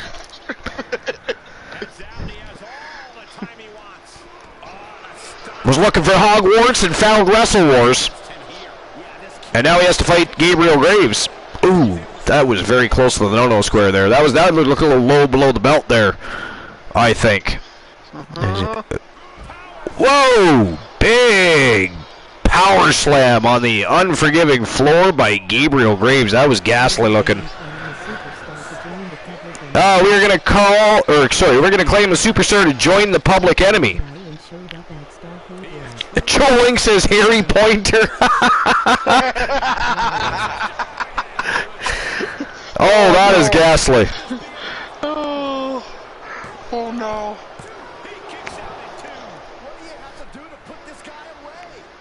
What does that say on his back? I can't read it. Yeah, no, me. Uh-oh. Poindexter being set up for a ride here, I think. Oh, he jackknifed him. That was vicious. I'm trying to see what it says there, but he's rolling Poindexter up for a 3 count there. 2 count only, though. 2 count only. Oh!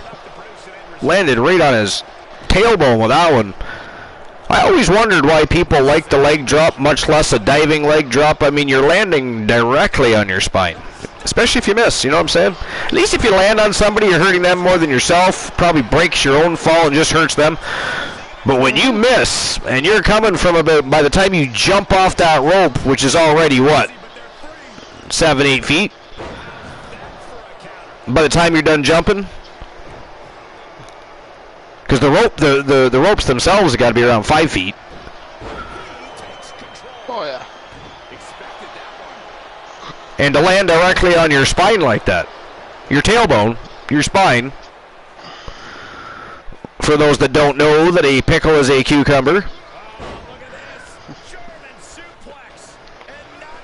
Oh, look at this. Going for a trifecta here. Oh, he did it. Triple German up from the Professor Poindexter. Wow. Man, this match is seemingly going to go forever, I think. Well, that's the one thing happens a lot is, yeah, he puts on awesome matches, but he's so methodical it takes a long time for Poindexter to win the match. And I'm not knocking it, I mean. By the way, Joe Link. Oh, he tapped him out. It is 1-0 for Poindexter. Joe Link, what do you think of your logo there in the turnbuckle pad? Right there to the left, you can see Turret Man's. To the right, you can see yours. To the left, well, you could. The camera panned. I can't control those people. They probably heard me talking about your logo and changed the camera angle on purpose. That's how it works around here. And Poindexter going for another ride here. It looks like a second jackknife. And Gabriel Graves looking to tie things up here. He is down 1-0. But no, sir.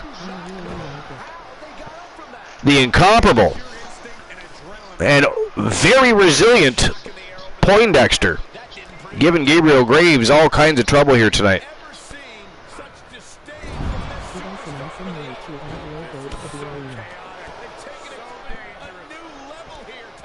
Joe Link says, I really like it. It's an awesome way to add logos to the arena. Yeah, well, and there's lots of space for other people. So for anybody that doesn't know, when you subscribe, so there's a couple of different ways you can get your logo on the arena. You can there is a channel redemption where you can get your logo onto the arena for up to, I believe it's 2 weeks, is it not, Gloria? Let me actually look, because I don't remember for sure. It is now 1-1. Look at this Poindexter with a roll-up, but the ref wasn't paying attention. Yes, 2 weeks. So 2 weeks if you use the channel redemption, or if you subscribe to the Archiverse, in addition to all the beautiful emotes and ad-free viewing, you also get your logo for your channel. If you happen to be a streamer, your channel will be advertised in our arenas every time we go live for 1 month. And that's every single month that you subscribe, by the way. It's not a one and done. Thanks for the fact check there, Joe Link. You were just a little behind Glenola, who was already on the job. Poindexter, stop hitting him. I want to read his damn shirt.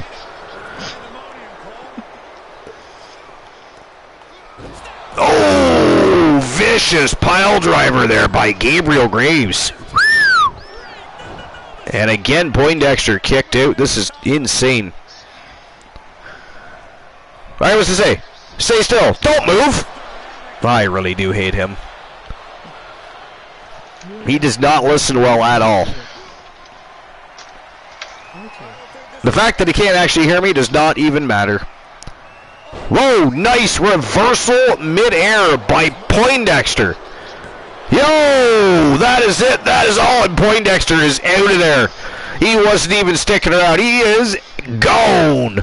So the winner of the match, and moving on to face the Legend Killer Chairs in the semifinals, from Team Froggy Mothlegs, the Professor Potterdexter.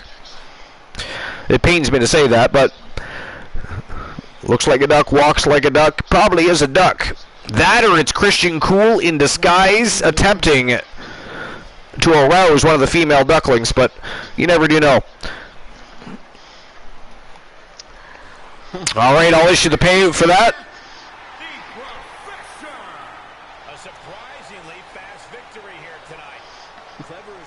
The Professor Poindexter, your victor.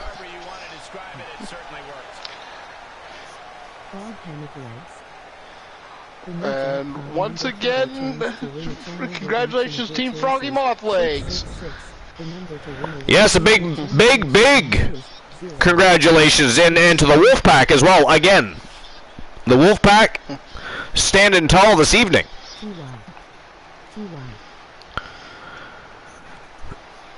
All right. Here we go, third match of the quarterfinals.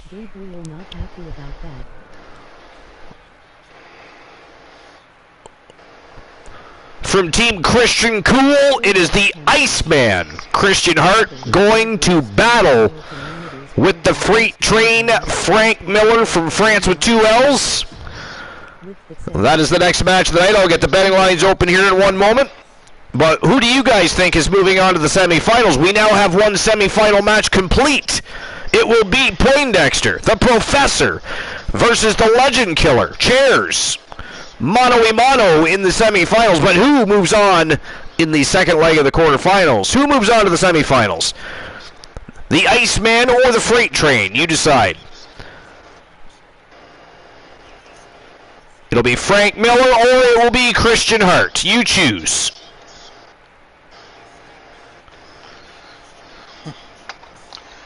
And thank you, Froggy, for the payout. I appreciate that.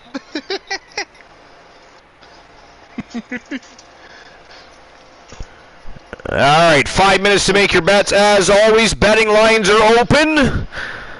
And it is showtime and go time. Third match of the quarterfinals. Let's go. And my choice is the Freight Train, Frank Miller. Let's go. Glenola, who do you got? I'm going with the Iceman. I couldn't remember who you chose in the beginning, so I had to ask. Or with the way things have been going down, I didn't know if you had maybe had a change of thought pattern.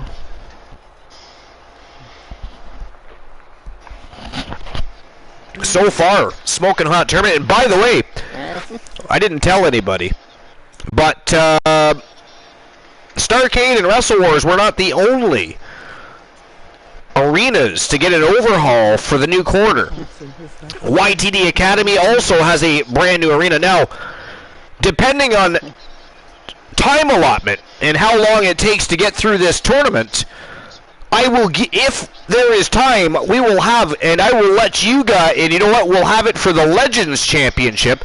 We will give you guys an opportunity to create a matchup tonight. We will have ourselves an Elimination Chamber matchup. We will have legends of the business in that Elimination Chamber matchup. They will be challenging. We need 5 of them to challenge Jake the Snake Roberts, and you'll get a look at the new YTD Academy arena. But we will see how things go from here on out. So far, so good, because we are almost to the end of the quarterfinals.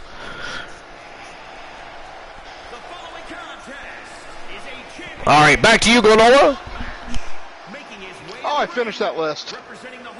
Figured you had another one. That means that you have the floor, Boss Apollo.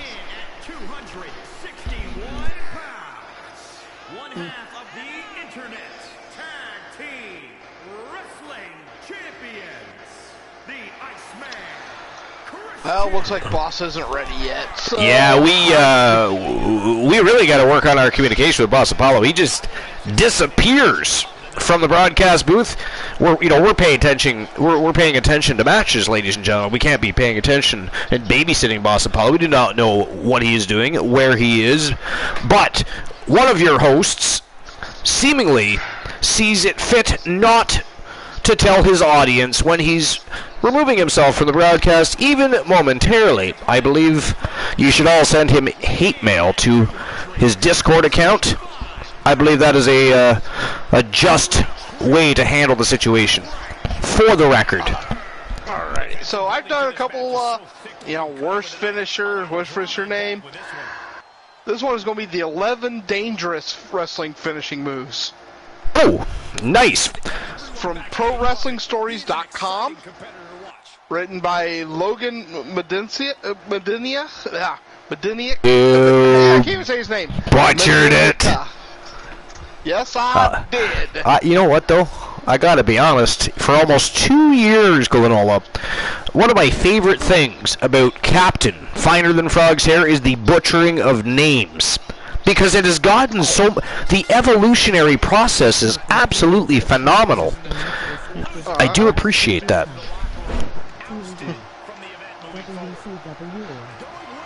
So, number 1,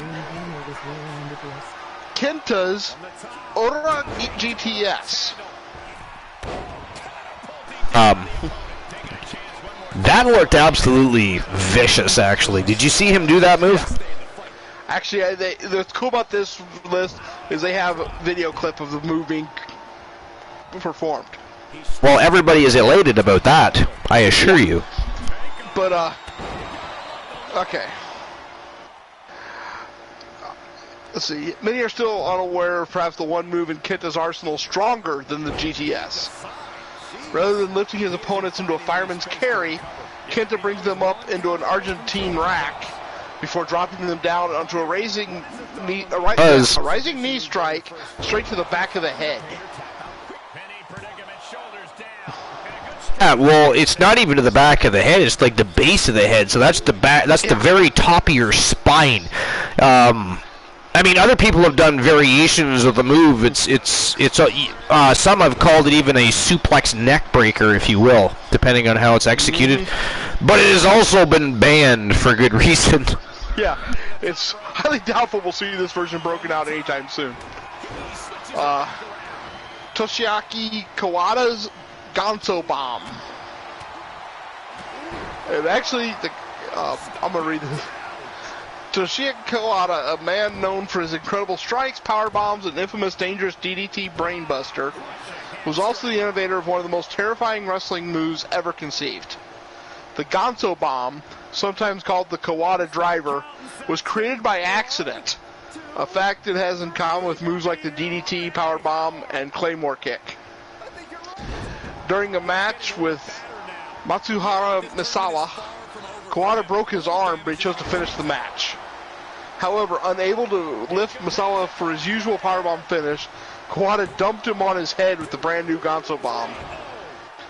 Inspired by the reaction he received from the crowd, he continued to use it sparingly after that. Positioned as a desperate last resort. And yeah,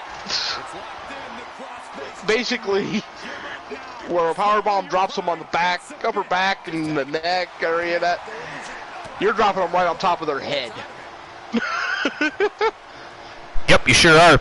Another great Canadian variation move, I call it variation move because it's not like they reinvented the wheel, they just readjusted the wheel, if you will.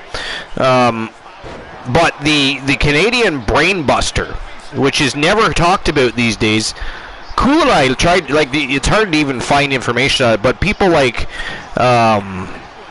Rick the Model Martel, Dino Bravo, there's a few people that have used it, and it is a vicious version of the Brainbuster. Also banned, by the way, but yeah, there's very little information on it. It's kind of strange that move just, unless they've renamed it and I just don't know what it is, it seems to have just kind of vanished. Now, again, it was banned for many years, for good reason, but I'm just saying. Number 3 is Randy Orton's punt kick. You know, everybody, I'm sure, has seen that. I mean, it's basically just a running kick to the head. Actually, the way he does it, it is a shin, which is even worse because, and he does that correctly because,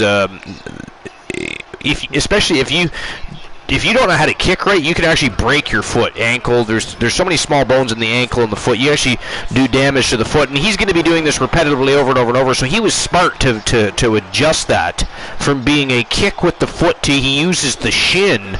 And by the way, if somebody ever did that to you, you'd have a very bad evening. You probably would stay down for the 1, 2, 3. Oh, definite.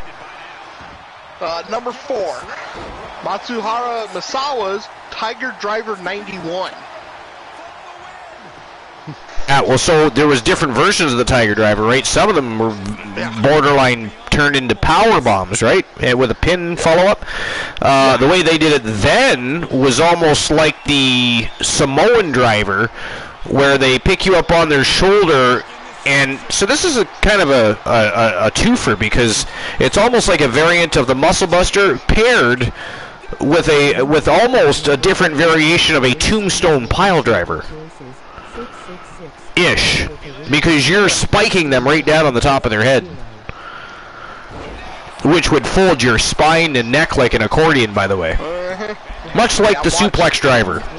I'm watching him perform this, and the one he did here was on Kenta Kobashi, and it was actually kicked out of, but he never even lifted him up all the way to a vertical position. He does it's a double underhook, and he barely got him up in the air. There's that way too, yeah, the butterfly, yeah. Into a sitting,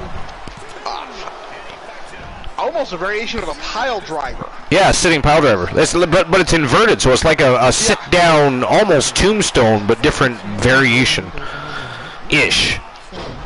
Yeah. Very loosely, of course.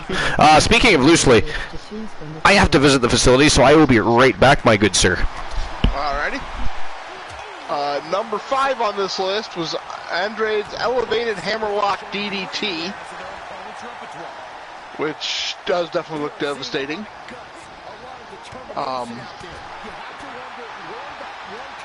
Number 6, Chris Jericho's Lion Tamer. They say it's because of the angle he gets them at, and then places his knee down onto the head or neck.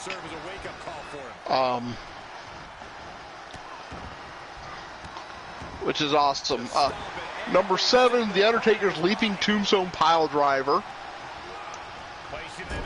which definitely is, you watch it, not performed right, it would be devastating physically.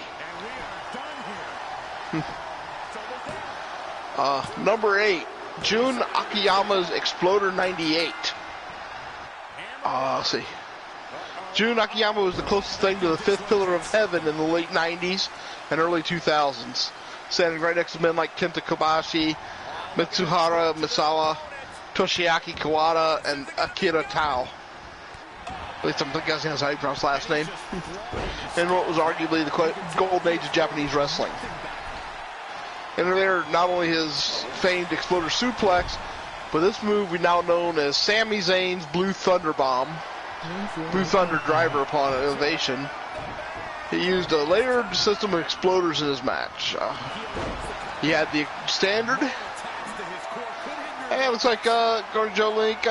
Frank was up 1-0. They compelled to compare it to his Exploder 98. A devastating wrist clutch, sheer drop, Exploder suplex. And actually watching this here, it doesn't even look like a suplex. He almost looks like some kind of a driver. It's devastating looking. Number 9 is Mitsuharu Misawa's Emerald Explosion Kai.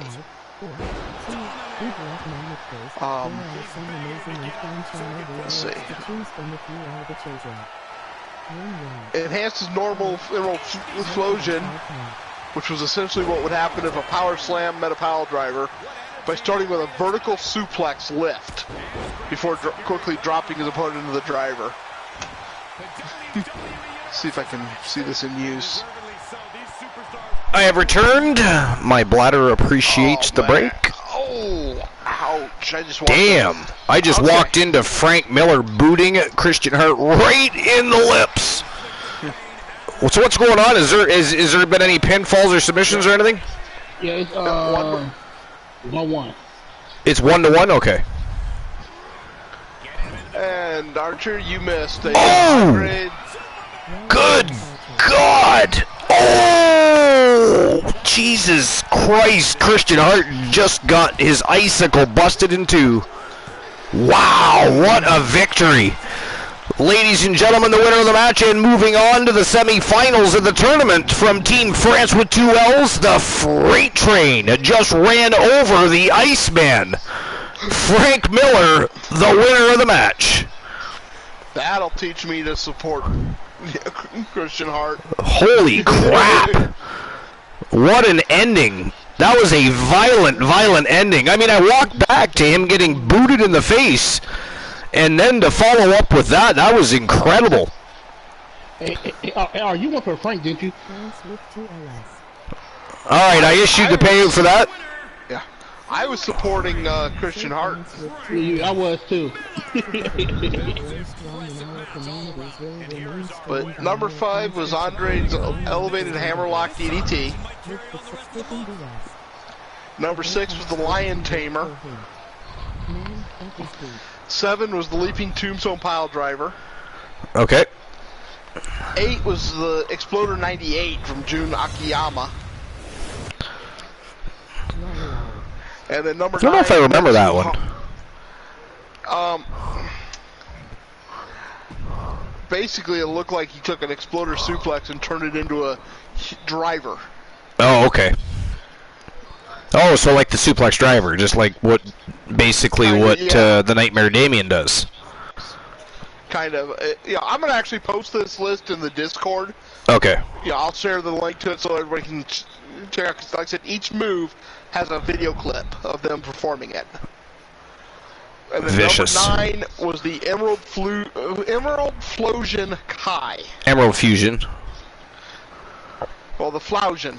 Oh, it's called a Flausion? Flosion? Emerald Flosion? Yeah. Okay.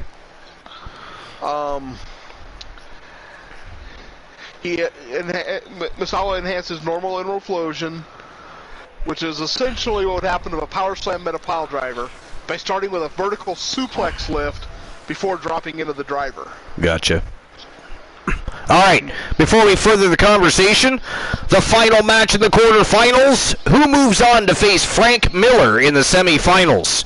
Who is going to write the semifinals off? Is it going to be Team Joe Link and the phenomenal phenom Joe Lincoln, or the YTD sensation Tyler Bronco from Team Bucket Phenoms? Betting lines are open. Ladies and gentlemen, it is showtime and go time. Let's get rocking and rolling. Let's go. Let's do this. And I'm going with Joe Lincoln.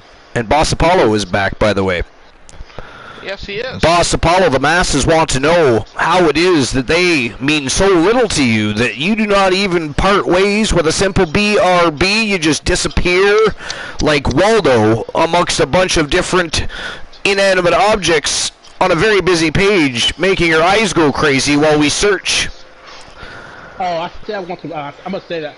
I'm gonna set it real low. I said I want these facilities. Glenola, I think it is all lies. Did you hear such things? I didn't hear it. Aha. I said it real And real quiet that even a dog cannot hear. Joey heard me. Joe Link, nobody asked your opinion, sir. How dare you? Okay. Now, number 10, Manami Toyota's Victory Star Drop. I'm trying to remember that one. Yeah. I feel like it was. The move would be a top rope body scissors backflip and Yeah. a back-to-back kneeling pile driver in purely technical terms. Okay. I'm gonna have to see that one. Yeah, it's much easier to think of it as a top rope German suplex using the legs rather than the arms. Oh, okay. Okay, I've seen that before. Who does that? It was Manami Toyota. No, I know, but there's somebody else that does that move as well. I can't think of it. Number 11 was actually asked for or mentioned in the chat when I started the list. Kenta Kobashi's Burning Hammer. The Burning Hammer. While Kobashi didn't invent the Burning Hammer, Joshi wrestler Kyoko Inoue created it as the Victoria driver. It became the inverted Death Valley driver is what it is. Yeah. And yeah. But it looks devastating. It certainly wouldn't feel good. And a lot of most of these moves were all Japanese wrestlers. Well, You know? I mean, they have that strong style of wrestling. So a lot of moves they do, signature, finisher, and everything above and below, all look devastating. Oh, definitely.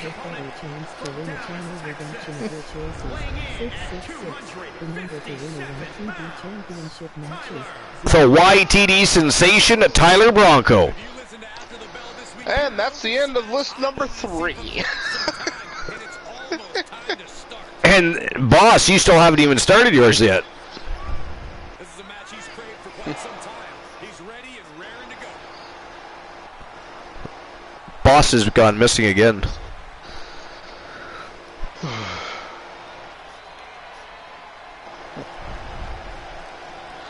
He just slips away like a demon in the night. Joe Link is probably going to tell us that he knew about this one too, you see.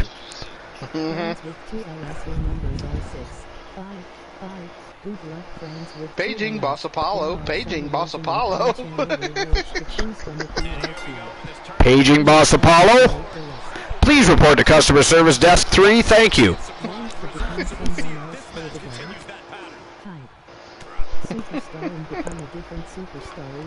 Third floor, menswear.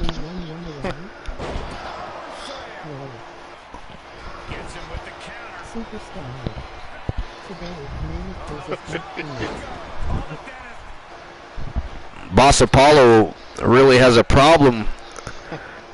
My bad, my mic was muted. Oh, there he is. I was talking the whole time, my mic was muted. Wow. So yeah, what's your list, boss? Okay, my list was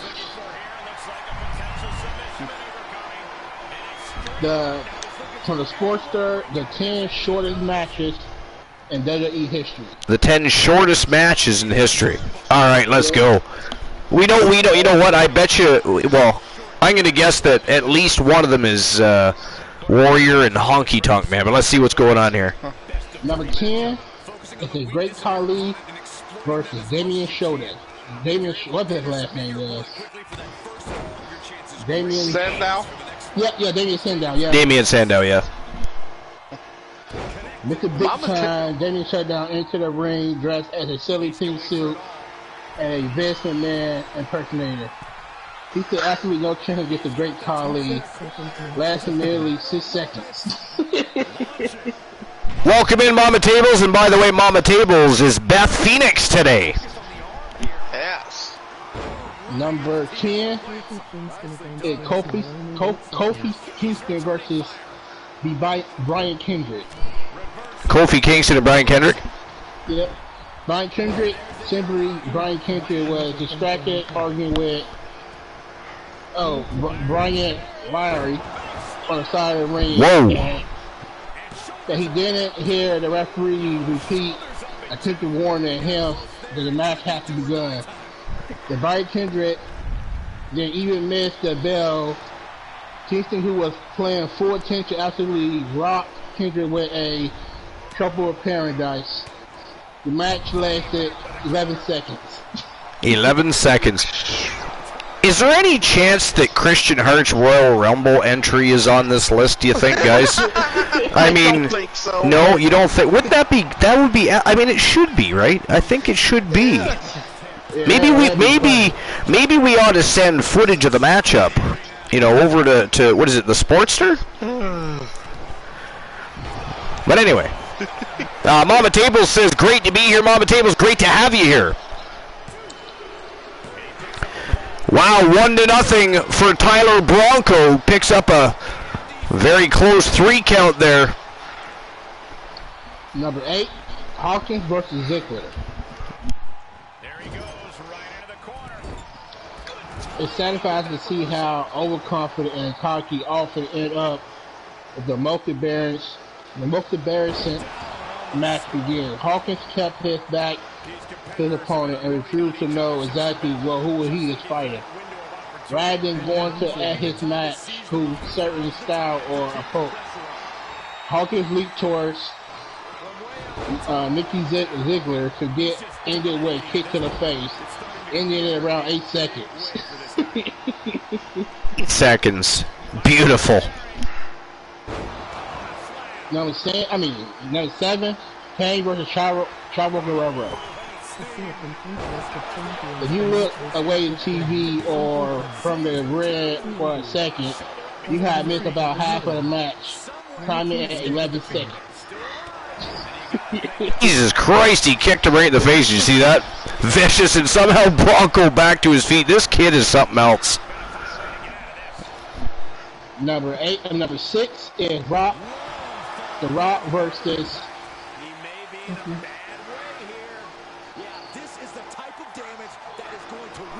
What was it? Oh, The Rock versus Roland. Oh, okay. The two master man, one in the ring and one quick match. The match. Then 6'8". Roland started 18 into the 6-foot rock eye. This alone made for an exciting pregame. But just as the bell rings, the Samoan runs full speed to Roland, knocks him down, pins him in a total of 4 seconds. I agree, Froggy. That should be illegal. That was absolutely ghastly. And yeah, Joe Link, that definitely has to hurt. I mean, you'll have to ask Joe Lincoln after the match, but I'm pretty sure he did not enjoy anything to do with that. Number 5 is Diesel versus Bob Bullock. Backlit.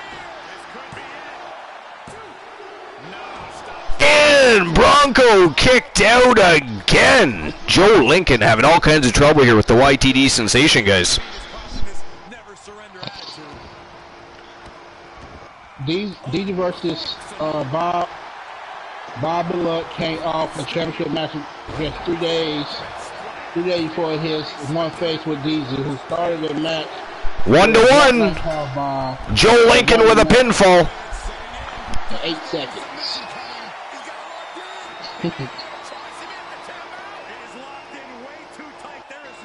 Number 4 is Oscar versus Natalia.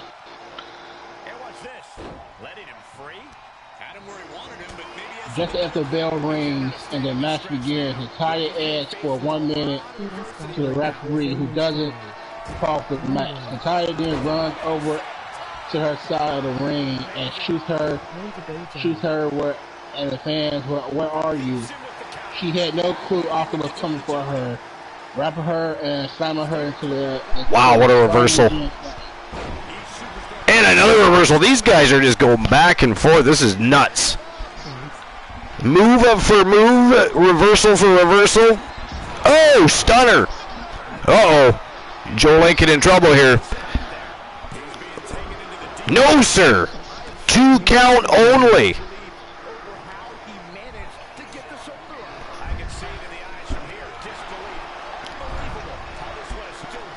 Good God. Yo. Big power slam by Lincoln. We got a 3 count going. Wow, he did it. Ladies and gentlemen, the winner of the match, and moving on to face the freight train, Frank Miller, from a team of Joe Link, the former Archerverse World Television Champion, Joe Lincoln. Congratulations to Team Joe Link. Can we get a shout out for Joe Link before he shoots himself up? Meant to say out and said up. Whatever, that'll do.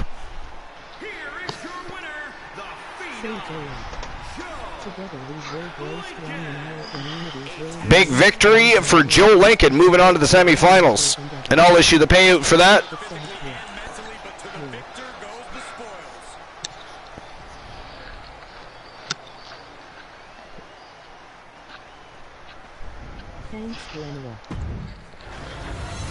All right. GG's for sure.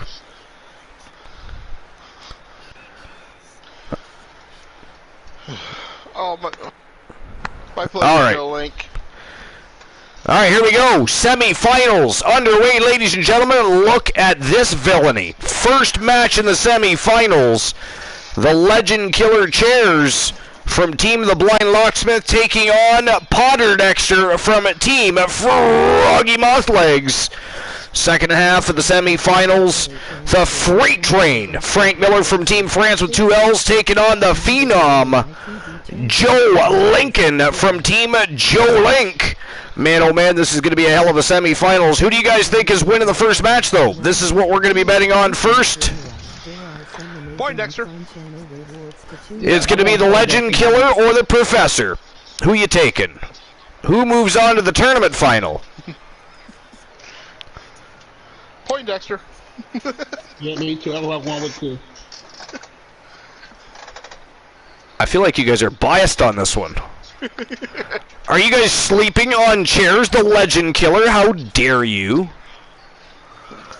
I mean, I kind of understand that.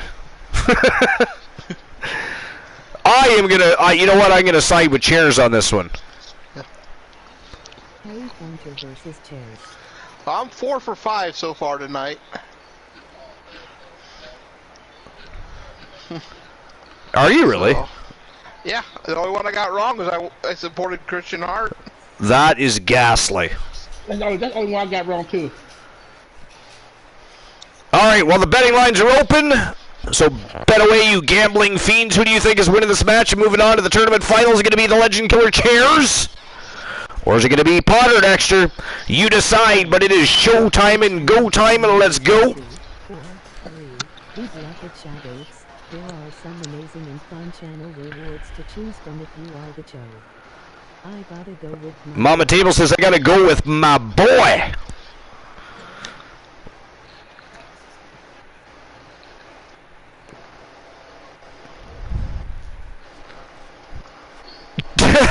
Joe Link says Harry Pointer versus chairs. He really is having fun with that Harry Pointer. Uh-huh. Well, though, I'll tell you, we were discussing horse names at the end of my stream after you'd left. Yeah.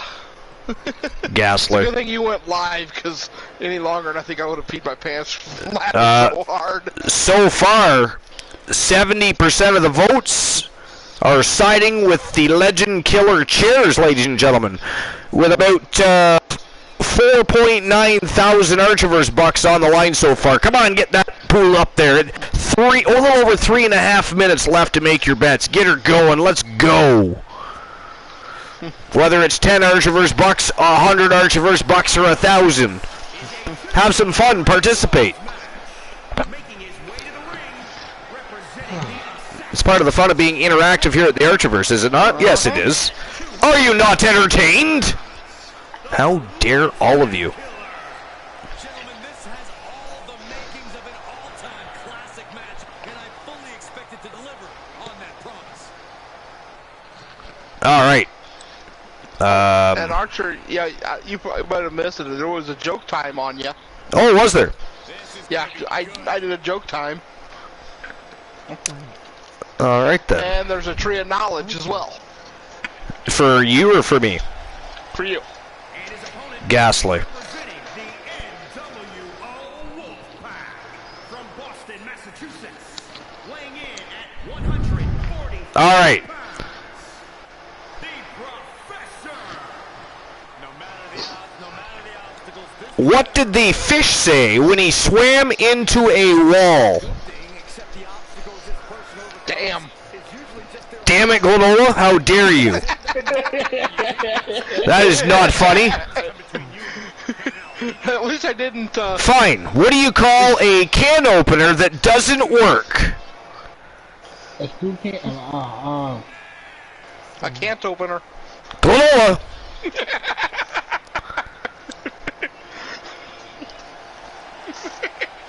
said I'll be making a statement in this match tonight and will deliver it emphatically. Did you hear the one about the Italian chef? The Italian chef who died? He passed away.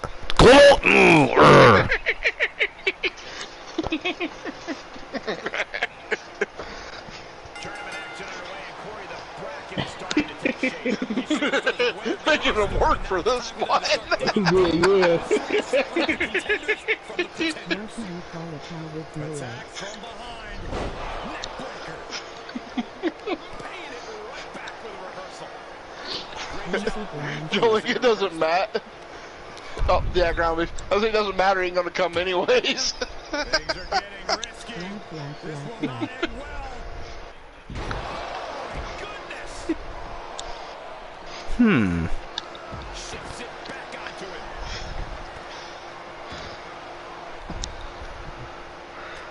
All right, Glenola, what is red and bad for your teeth? A brick. Damn it. Into the ring now. Please say Joe's walk quickly with covered foot. Appreciate and embrace his presence. He'll take things into the ring.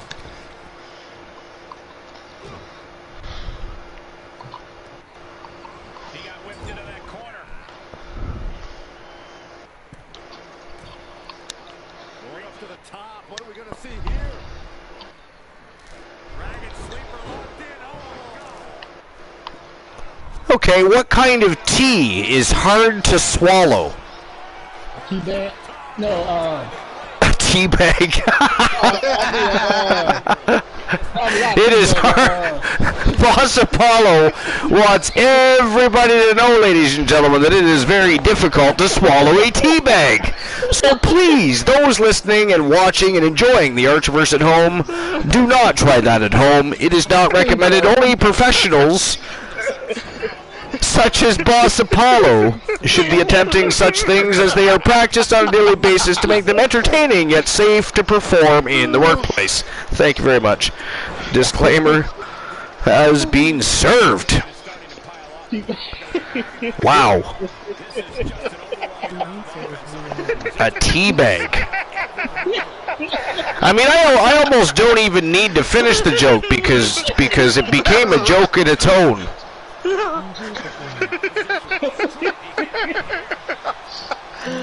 Oh, I should know this, but I don't know, Archer. Joe Link, how dare you, Joe Link? Nobody asked you, I was asking Glenola.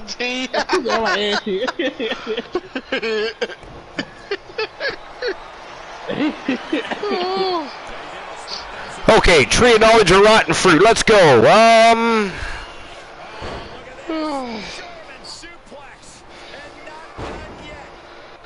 Let's see.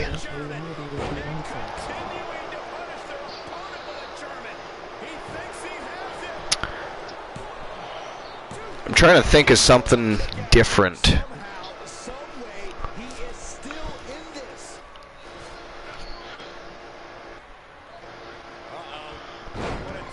Alright, when I was younger, of course I lived out in the country, there was this back road, it was called Quabbin Road, and we always used to ride our bikes down at Quabbin Road, because there was a lot of different friends we had along that roadway, and we'd either be stopping to go party with them, or just hang out, or maybe we were just going to pick them up to go venture off and have some sort of venture for the day. But there was this one particular field, it was an old farm field, it was abandoned because it was, I think for at that point, when I was a kid even, it had been abandoned for over 50 years. And the house had been stripped of metal and such things that they used for war times. They melt it down for things such as making bullet casings, bullets themselves, etc. But anyways, so there was this old house, and we used to it was weird because it was way back. It's like, man, what did they must have back then on that particular residence, they must have had like livestock right in their front, because the barn was even in front of the house, so it was weird. So they must have had livestock right at the front. But anyways, it was way back, and it was in amongst the trees even. Would have been very well sheltered from heat, so, and would have probably helped keep the house out of the elements over the years, just the way it was situated amongst the trees, because even the roof and stuff was all in very, very good shape. But anyways, there was this house that we used to like to frequent, and we ended up finding out that the people that lived in that particular house, they actually passed away in that house, and that's what happened, and the family didn't want it, just ended up becoming abandoned. Well, there was a few weird things that happened at that place, but one of them was one time we were sitting outside of the house, And of course, we all smoked back then. We were all outside having it. We didn't smoke in the house. We smoked outside of the house, but we noticed there was a weird cloud formation forming above the house, and it was weird, and it was starting to get dark out. So we decided, well, it's probably, it could rain, you never know. So we decided we were going to venture off back home. And it was like the clouds started following us through the woods towards the roadway that we had to get to, where our bikes still were, by the way, because we weren't carrying our bikes through that field. So we always left our bikes out by the road in the ditch area. But it was like the clouds were following us from that house, and we rode as fast as we could all the way back to the village, which was across the tracks, probably a good mile and a half or so from where that house is. And we were freaked out because, we just slowly started to notice as we were leaving the property that it did actually appear as if those clouds were following us. And, of course, we had just found out that people died in the house and this and that. So we were all freaked right out. And so we went as fast as we could. One of my friends, and there was this one point where we have to go around a corner and up over the railroad tracks. Well, there's a stop sign. It was a very low stop sign. And anyways, my friend turns around to see if those fucking clouds are still following us, and he turns around and he fucking slams right in to the fucking stop sign, and he gets taken off the bicycle, and the bicycle just keeps going down the road. It's like something is actually riding the fucking thing, and the fucking bike goes a good quarter mile before it finally decides to stop and fall over. It was almost like something fucking hopped on the bike and kept riding. It was hilarious, and of course we didn't realize that had happened right away.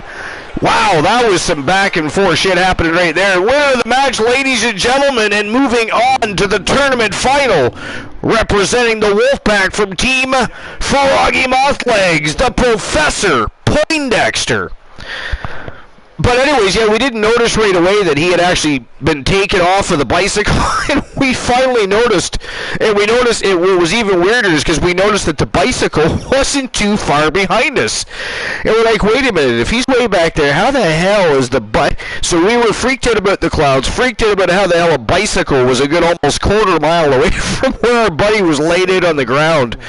It was just a really peculiar and weird happening and event, but yeah, I'm sure that didn't actually happen, but it did look like those clouds were following us, and we were only like 11, 12 years old, so we were freaked as fuck out. But that's the end result. Our buddy ended up with a busted nose, big cut above his head because he turned around and slammed apparently face first right into, now good thing it wasn't the edge of the stop sign, but right into the stop sign, and it took him off apparently the person that saw it all happen and actually came out to help him, he saw it all happen. He said it was like watching a cartoon because it was almost like he got some hang time and stuck to the fucking sign and then just dropped. And at first, apparently he just sat up and kind of looked around for a bit, but then he just fell over, lost consciousness. So, but yeah, that's a tree of knowledge of rotten fruit for you. You guys can decide if you think it's true or false, but there you have it. It's true. Leo the King, true. Distinct Cone, true. Froggy says, Archer laughing at his childhood buddy getting his face messed up. I 100% believe this. It is absolutely true. It is absolutely true. That was one of the funniest fucking things ever. Listen, I don't know if we talked about this before, but another funny thing that happened to that house is when we first started venturing through that house, when we first found it, we were walking through the house and finding some pretty cool things that were left over from, it would have been like the 30s at the time or whatever, but for anything from old wallpaper to some old toys and stuff like that. But anyways, we're walking up the stairs and we're on the fucking third level, and we're literally talking to our buddy, but we're all venturing through. We're looking to see what's a little dark, so we got flashlights, right? And we're talking to our buddy.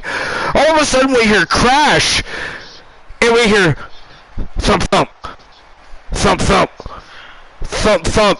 Ah! We're like, what the fuck was that? And so we all turn around with our flashlights and we look around, and all we see is this big cloud of fucking dust rising up. And what had happened is our friend had fucking fallen 3 floors through to the basement. 3 floors through the basement, all the way through. The floor was rotted in that area of the house. It was like there was like an old bathroom, and below that was like a storage room of some sort, and below that was just like a section of the basement they used for a cold cellar. So luckily there was nothing there, and he didn't get too badly hurt, other than sprained ankles, some few cuts and some bruises. But holy fuck, we turn around again, big cloud of dust. We're like, where the fuck did Sean go? And then we're looking around like, Sean, he goes, I'm down here. We're like, down where? Down here. We're like, we can't see, it's dusty. Where the fuck is down here? Like, where are you? We're looking around. We're like, he's like, I fell through the fucking floor. And we're like, what? So we point our flashlights at the floor, and all of a sudden we see this big spot where the floor caved. And we look down. And he's just fucking laying on his back with his flashlight fucking right up through the hole. And he had fallen 3 fucking floors. But it was weird though, because like I said, it was like a crack and a crash, but then it was like thump, thump, thump, thump, thump, thump. Ah! And a big cloud of dust, like a bomb went off or something, and we couldn't see shit. I'm down here. Where the fuck is down here? But anyways, That part too funny. oh my god. Yeah, some funny shit happened in that house though. But it was a cool place to hang out before eventually people bought the place. And actually, man, they used the main shell of the house and actually they ended up renovating it, turned it into a beautiful lot, and turned the old barn into a storage, and it did some really nice things.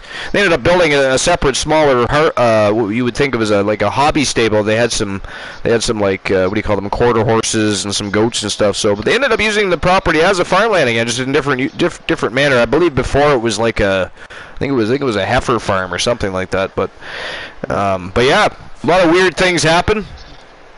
Really, Leo King? Oh, I got a trio of knowledge around the Leo King gave me.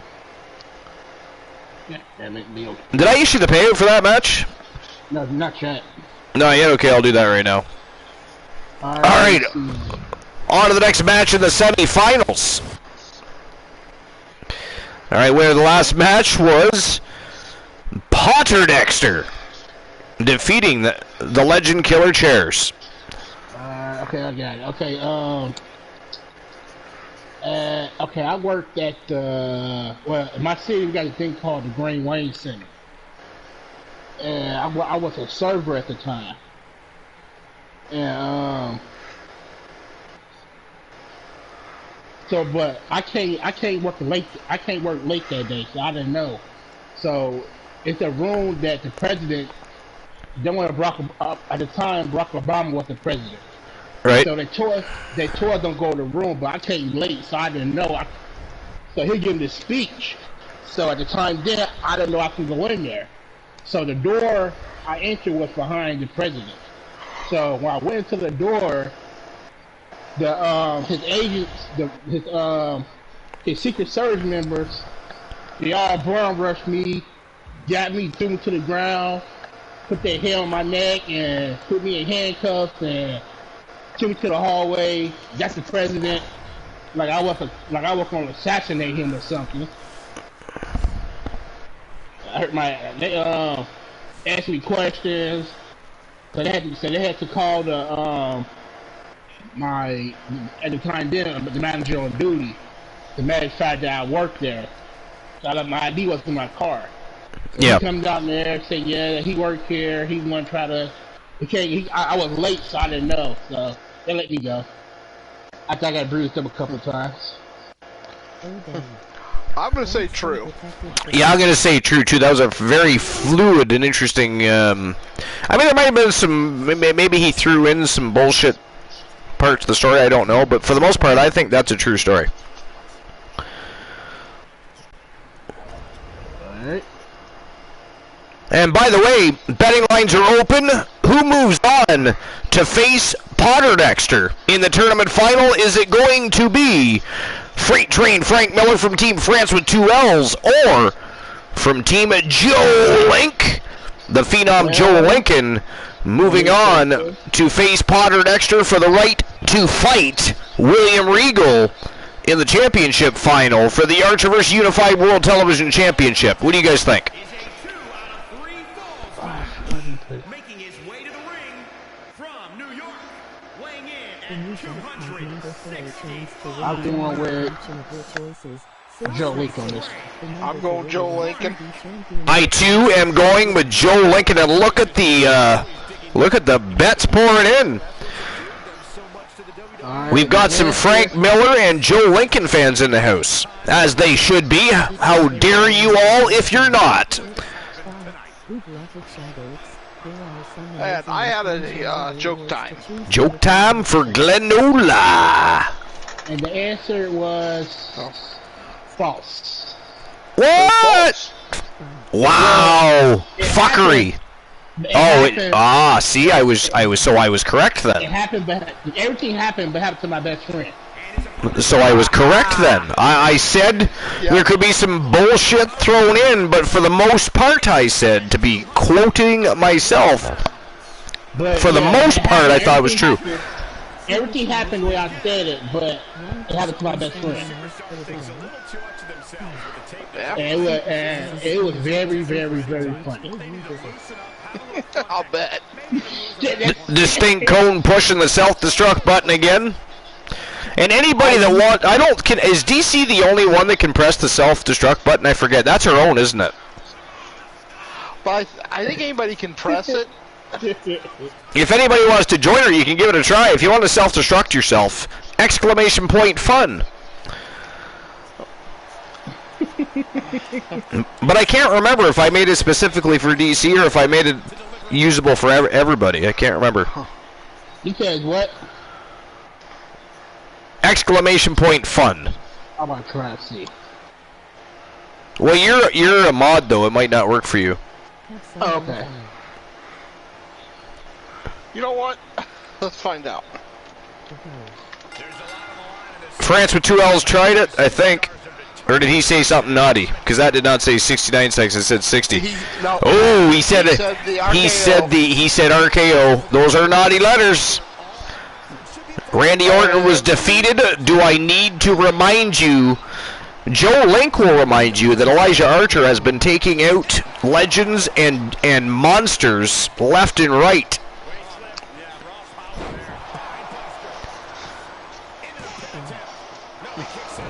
Leo the King is giving it a shot, and it did not work. So it might just be for DC, I think. It may be, maybe only VIPs can use it or something. So if anybody else wants to self-destruct, just, type some naughty letters or any other of the 134 words that are on the list of Archer.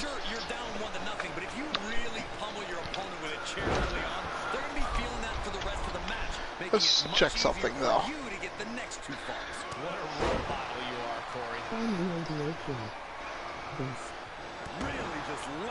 Okay, that works. It looks like. YT chose to try Vince. Oh, I think it did work on Leo. So yeah, I can, like, one of the mods can do fun and then put a name. Oh, really? Yeah. I just tried it with Joe Link. So the only person that can actually self-destruct is DC. Yeah. The list of Archer 134 strong. It might be more. I'll check in a moment. I will check in a moment. All right, let's see. Let's see what the list of Archer is at. And by the way, if anybody wants to see a list of champions, all updates were made. You can see a current list of champions. Of course, that is prior to the show. Concerning this specific championship, the TBS championship was retained, so that is still good to go. Simply type !TAV, WCW, or YTD, and you will get a list of champions from either show. Alright, let's see here.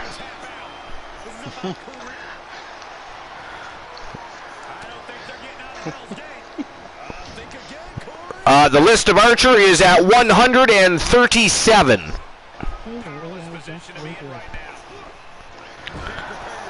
Okay. Chat loves Archer for his great work. That is ghastly, Glenola. How dare you? Lucky for myself,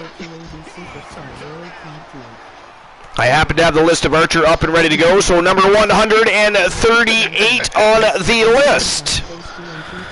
Hashtag chat loves Archer for his great work is now on the list.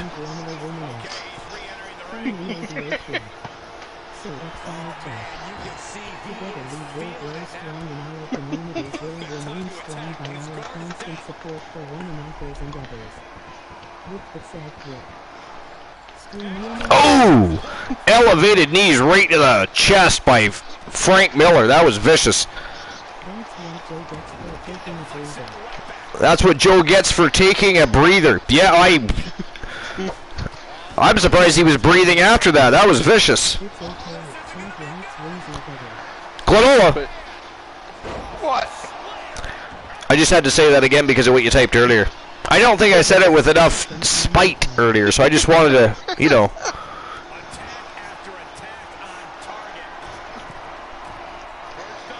Francis Tweel says it's okay. Chat likes Woozy better. Ghastly.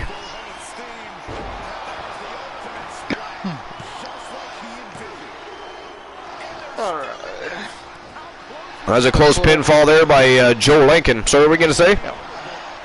Alright, well, I'm just going to do my joke time, but there's a little boy named Bobby. Bobby. And, you know, parents decide, you know, it's time for Bobby to get potty trained. So, they take him in, they set him on the potty, and he just starts crying. And just won't stop crying. So they finally let him up, and they decided to try again a little later. So a little later they try again, same thing, just starts crying. So wow. They try it 1-0 for Joe Lincoln, ladies and gentlemen.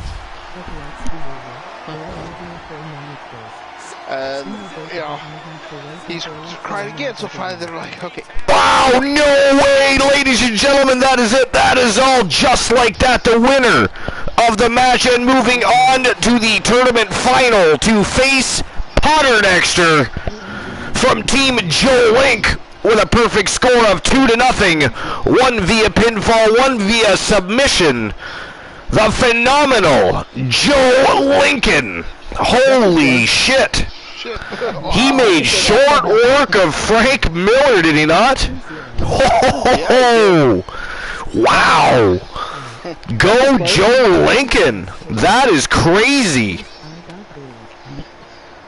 No kidding, France. Holy crap. Now, to be fair, though, France, I mean, you had a rough quarterfinal, right? That was a battle and a half. That was a battle and a half. All right, I'll issue the payout for that. All right, thank you. Thank you.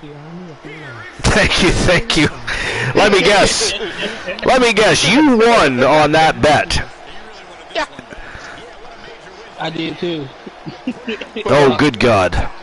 So after the third time, they finally go, Bobby, why do you always cry when we put you on your potty? And Bobby kind of looked up and goes, it's my potty, and I'll cry if I want to. Wow, that is fucking ghastly, I'm telling you.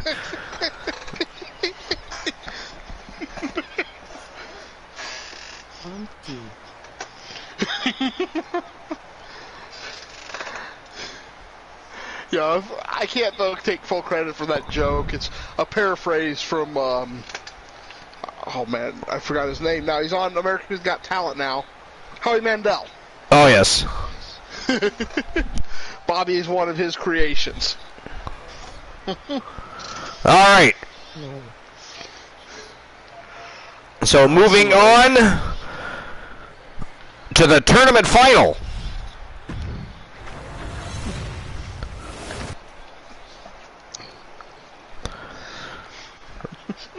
And here we go. Who's moving on to face William Regal? Who will earn the right to fight for the Archer's World Unified Television Championship, one of the most prestigious championships in the business today? Is it going to be Potter Dexter from a team of Froggy Mouth Legs, or will the former multiple-time champion from Team Joe Lincoln, the Phenom Joe Lincoln, move on to face Lord Regal? You got 5 minutes to make your bets, but incidentally, Boss and Glenola, what do you think? Potter Dexter, Joe Lincoln, who moves on with the right to fight? This is a tough one. Poindexter. Ooh, that was a fast Poindexter. This one, I would go with the Dexter. You're going Dexter on this one? Alright, well, seeing how there is no love for Joe Lincoln, Joe Link, I will side with your team, my friend. No love for Joe Lincoln tonight. They are voting for Potter Dexter, sir. That's where their allegiance lies. Right? I mean, at this point, you got to be glad you're not part of the Public Enemy, or perhaps part of the Wolf Pack. You are simply fodder to them, sir, apparently. Ghastly. Alright, so the betting lines are already open. You have 4 minutes, 5 seconds to make your bets, but it is showtime and go time for the tournament final. Potter Dexter versus Joe Lincoln. Let's go.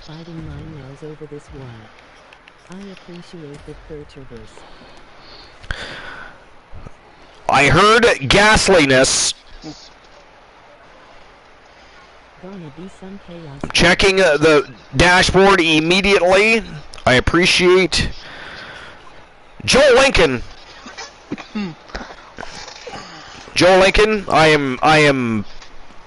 am really searching deep, sir, to find a reason other than being a fantastic mod. That does not count. Don't even try to play that card. How dare you? Finding a good reason that I should not ban you right now. I've been finding it tough. Very tough. But you know what you've done? You know what you've done, Joe Link, sir, Mr. Giggles? Number 139 on the list. I appreciate that. The Archerverse is now on the list. Thank you very much. He's saying he appreciates you voting for him. It is now on the list. It is simply a mimic, a mockery. It is blasphemous, ghastly.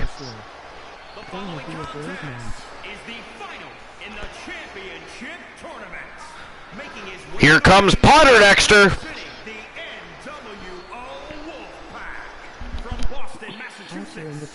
Weighing in at 143 pounds, the Professor. Look, I'm not their biggest fan, but I can't deny Archer and the Power Rangers. Archer and the Power Rangers. I fail to understand. I fail to understand. Glenola? Archer and the Power Rangers? Boss, how about you? You lost? Yeah, I'm very lost. I mean, I'm trying to figure it out. I mean, did Archer come out dressed like Optimus Prime or something? What did I miss? I don't even think I left. I did not go anywhere. Leo the King, I should ban you for confusion alone. I should ban you for confusion. How dare you? And his opponent, representing the generation. Yeah, I know, Julie. Yeah. Yeah, you're right. That's true. But you gotta understand. Yo, Christian Cool! Live over at twitch.tv/Christian Cool and lurking here at the Archerverse. Appreciate that, Christian Cool. The mayor of Coolville, the leader of the Coolverse, captain of the Cool Kids, and the savior of the North Pole, Captain Santa Claus. lurking and twerking and also, well, he's live on Twitch. And how dare all of you for going over to his channel even momentarily. We are about to see one of the finest tournament finals in the history of professional wrestling. Nothing to be seen over there. Get your asses back here or we will ban you. Christian Cool doesn't even like it. He just pretends.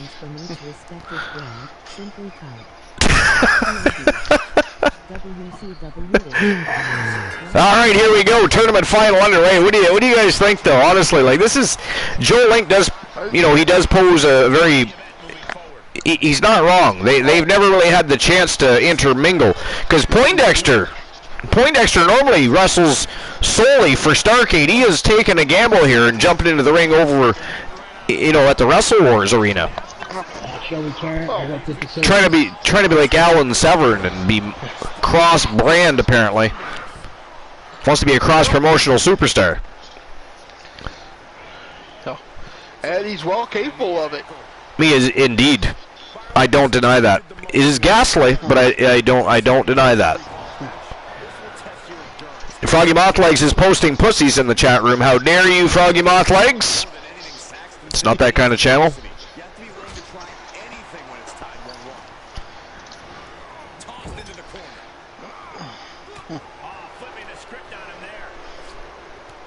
Anyways. Well, we agreed we're changing your name to Mr. Zed. Froggy Mothlegs is Mr. Zed? No, your name. Archer's now Mr. Zed. Well, that makes no sense either.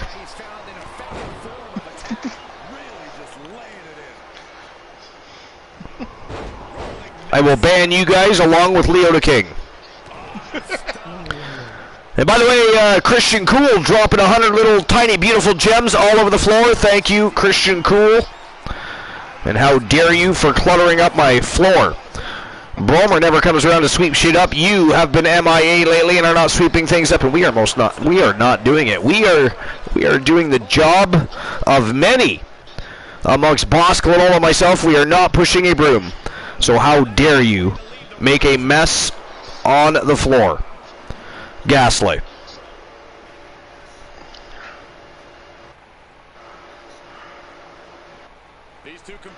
All right, so did you finish your list, boss?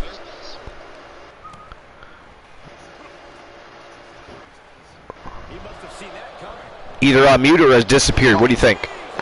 He stepped away to the bathroom and he did announce it. Oh, I missed it. I was too busy talking. How dare I?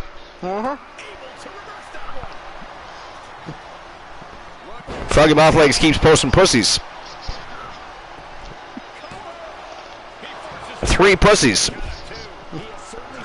It's a trio of pussies.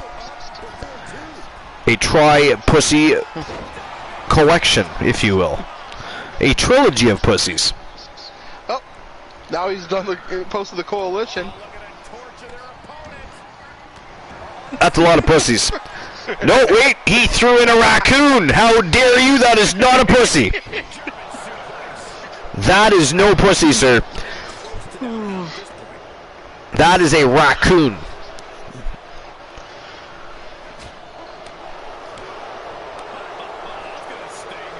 I think Froggy's into some weird things.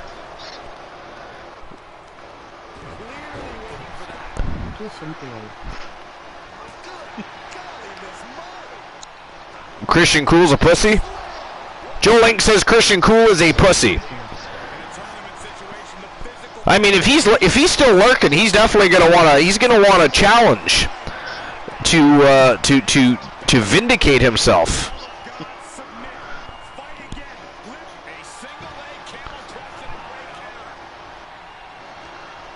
Team Christian Cool versus Team Froggy Mothlegs. Or I meant Joe Link.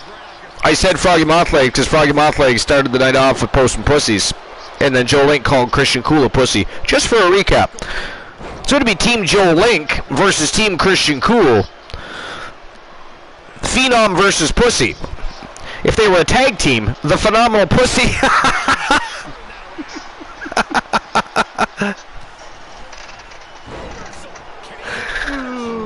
Oh, good God. That's some new shit. Phenomenal pussy. Woo!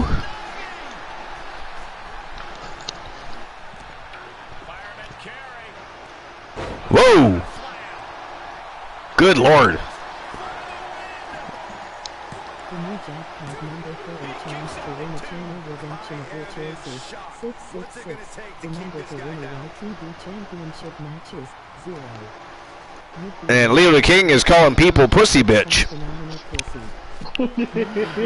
Pussy bitch, pussy bitch, pussy bitch, pussy. I mean, he's trying to get us to trip up our words here. It is like a tongue twister. Say that 10 times fast. All of it. And then the last one is a pussy rocket. I'm assuming that is some sort of, you know, it is like hieroglyphics, but not describing the genitalia of Leo the King, which is ghastly, by the way. Joe Link has tapped out. It is 1-0, I believe, for Potter Dexter, unless I missed a pinfall or submission from Team Joe Link. Froggy says the Alpha Particle gets a point. Oh! Pancaked him. It is now 1-1. Oh! Big body splash. Poindexter gets that shoulder up.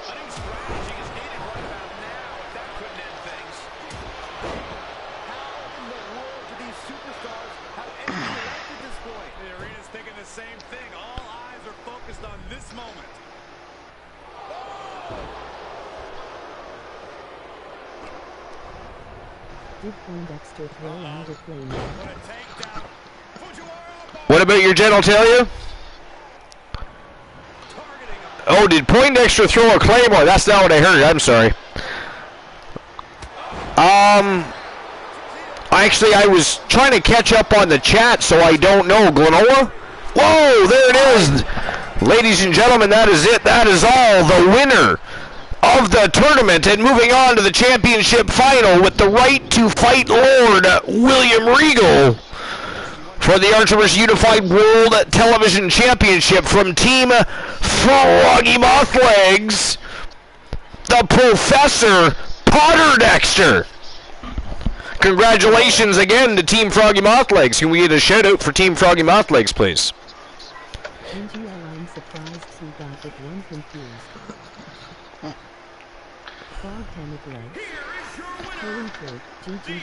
Way to go, Froggy Mothlegs. Hell yeah. Awesome match, Froggy.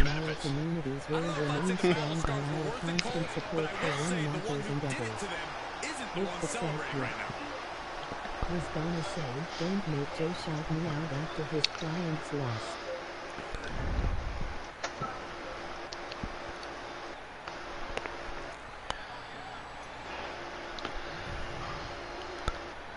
All right, so on to the championship final. This should be interesting. So now, ladies and gentlemen, who moves on? Actually, nobody's moving on. Who walks out the Archerverse Television Champion? Is it going to be Potter Dexter from Team Froggy Mothlegs or Lord William Regal, the reigning defending champion? Do remember, it is best 2 out of 3 falls, just like the remainder of the tournament. William Regal coming into this fresh as freshly butchered beef. Tasty, and you could slap it.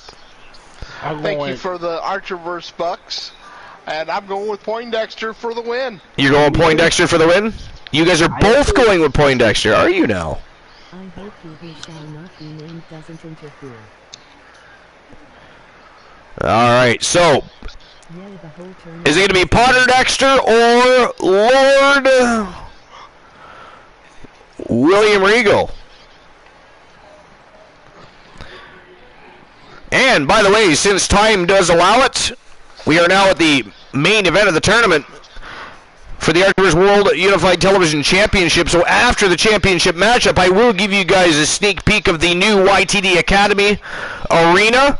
And we're going to have ourselves a Elimination Chamber matchup for the YTD Academy Legends Championship. So you guys have to pick 5 legends, and you can go to the Archivers Discord if somebody wants to drop the link.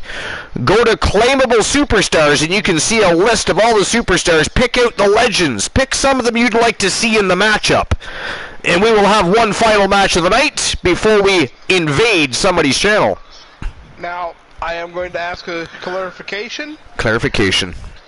Are we only doing true WWE legends, or do Legends of the Archiverse count? Until we actually have our very first award show, which Cool and I are still discussing, we're going to go with just Legends of the Past. Okay. But we are working and coming up, and we will all be discussing this at some point, but, well, all being you and Cool and myself, and yeah, that's probably already, not need to be said. But anyways, yeah, we're trying to come up with some ideas. We would like to have an award show, and maybe even have a Hall of Fame, an Archivers Hall of Fame induction, because I think at least 1 or 2, maybe even a handful of superstars that go all the way back to the Archivers 1.0 deserve to become legends, Archivers legends. So when you get put into the Hall of Fame and you've earned that status, you will become a legend. It also qualifies you to compete for the Legends Championship in the YTD Academy. all right. I just wanted to make that clarify that. So Doesn't that make you want to twist your own nipples? Feisty and very sexual. I love it. But anyways, let me open the betting lines for the final match of the tournament.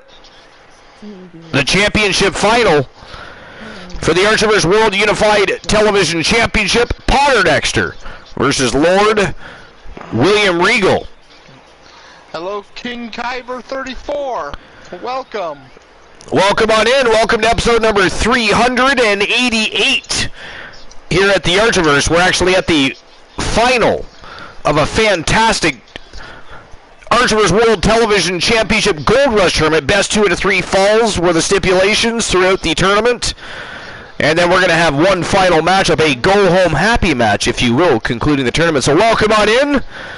How are you? I have a question. Well, you already asked a question. How are you is a question. How dare you come in here suggesting that you might have a question and ask multiple questions at the same time? That is ghastly. But anyways, betting lines are open. It is showtime and go time for the Archivers World Unified Television Championship. Let's go. Potter Dexter versus Lord William Regal. And go ahead and ask ask another question if you feel like it.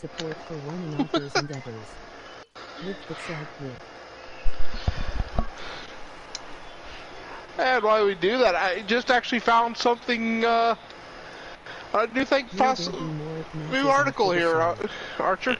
Froggy, yes, it is still the best of 3 falls for the final. The entire tournament is the best 2 out of 3 falls.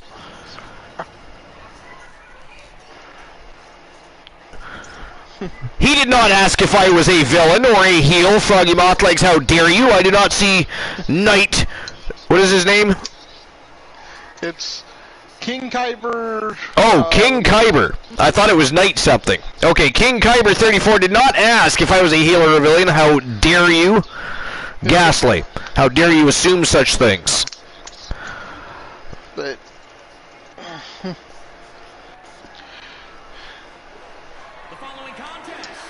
yeah, looking around a little bit, Archer, I just found a thing from sportskita.com. Okay. It's Danny Hart and modified the September 22nd of this year, so just a few days ago. Interesting. But The Undertaker's first opponent thinks he could get arrested if he attends a WWE event. What? Yeah. Mario Mancini has explained why attending a WWE live event could potentially land him in trouble with the law. Worked for WWE as an in-ring competitor between 1984 and 92. One of his most notable matches came up in 1990 when he lost against the debuting Undertaker. Faced several other high-profile superstars during that time, including Bret Hart and Randy Savage. On the Cheap Heat Productions podcast, Mancini said he has earned the right to enter the backstage area at shows.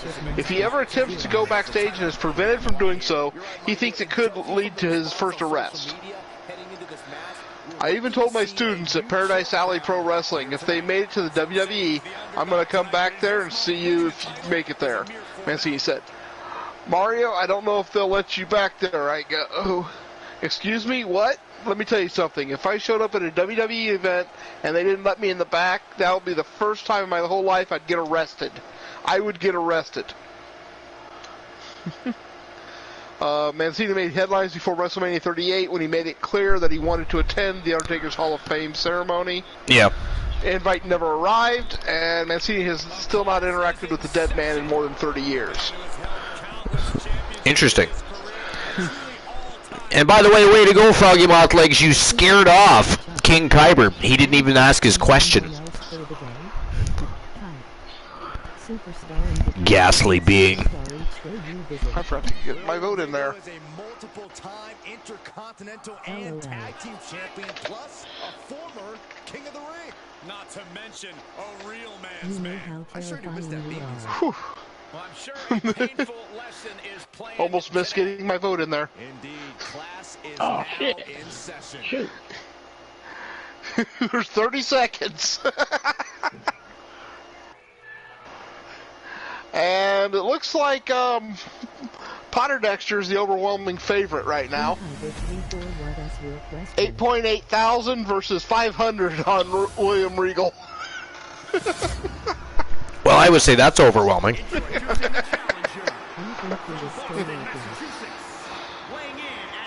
Yo, King Kyber, what's going on? What is your question, s'il vous plaît? Why is it so crack-a-lacking and popping in here? The answer to that is simple. King Kyber, it is because this is the late night place to be in, the most must-see show on Twitch TV, and the very best in fantasy wrestling excellence, bar none, period. But we do have some trolls and rabid wolves, such as Froggy Mothlegs. They like to nip at people's heels when they come in the doors and scare them off. Bite them in the ass, if you will. You got to be careful. They're a bunch of savages and villains.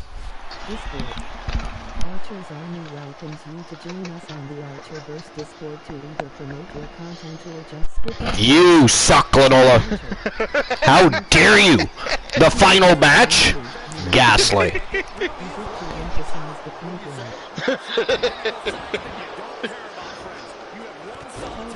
I've been pretty good tonight. I haven't done too many. And Joe Link patched the cords up for you. Ooh, my throat suddenly feels much better. Which is okay, I was going to do it anyway. I was getting ready to do it anyways.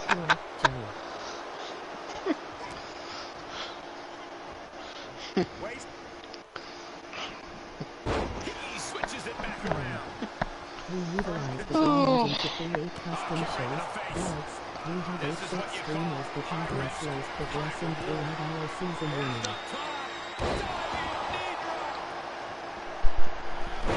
Damn, William Regal working Potter Dexter.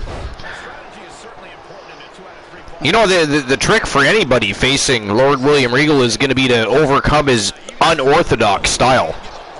Oh, definitely. And don't let up. Once you have him, press him constantly. No kidding. You give him an inch of room to move, and he will somehow bend you into a pretzel and beat your face in.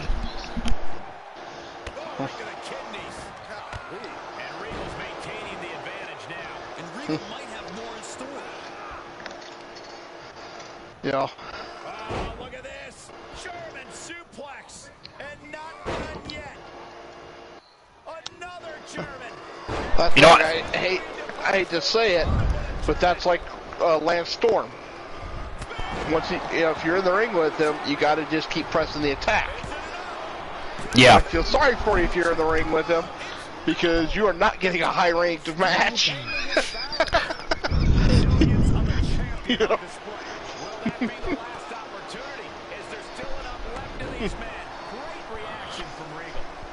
To see a complete list of champions from each respective brand, simply type Regal with another pinfall attempt on Poindexter. Man, he has been all over Poindexter since the bell rang. That's what else you got to do is with Poindexters, you got to just keep at him. Don't give him a chance to, hit that,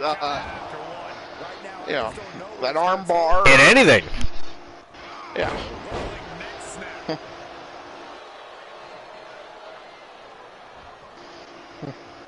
Don't forget, ladies and gentlemen, immediately following the Gold Rush tournament, you're going to have an opportunity to see the brand new YTD Academy Arena. So you're going to have to come up with 5 opponents that can face Jake the Snake Roberts in an Elimination Chamber matchup for the YTD Academy Legends Championship. Or perhaps instead of a chamber matchup, we simply, the women had an Elimination Royale earlier tonight. Perhaps the men finish the night with an Elimination Royale as opposed to a chamber matchup. Maybe that's what we'll do. But, needless to say, we still need 5 opponents to challenge for the YTD Academy Legends Wrestling Championship.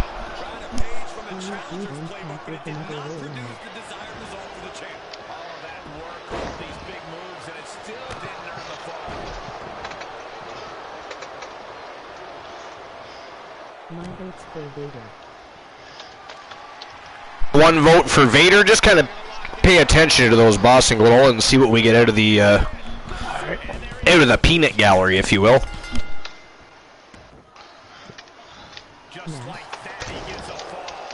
I believe it is 1-0 for Potter Dexter, unless I missed a pinfall or submission from Lord William Regal. It is 1-0. So we got Vader, Nash, The Rock.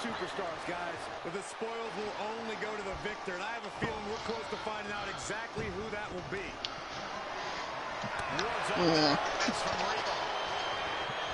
So how many are we doing? Is it Kane? We need 5 because Jake the Snake Roberts is, of course, the champion.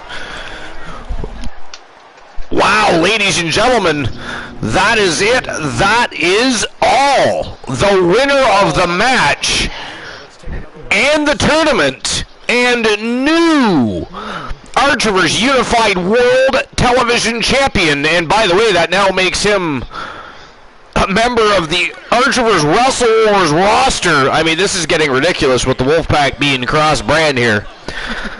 But the new Archerverse World Unified Television Champion from Team Froggy Mothlegs, the Professor, or the student, Potter Dexter. Congratulations to Team Froggy Mothlegs. If we could get a shout out again for Team Froggy Mothlegs. What an amazing night for him. Yeah, and that means 1 successful title defense and 1 new title for the Wolfpack tonight. Yep. That is correct. All right, we got to take a quick snapshot of the victor here for the we have, of course, a section on the Discord for anybody that wins a tournament, so we're going to make sure we get them into there, get their 15 minutes of fame. Give me a moment.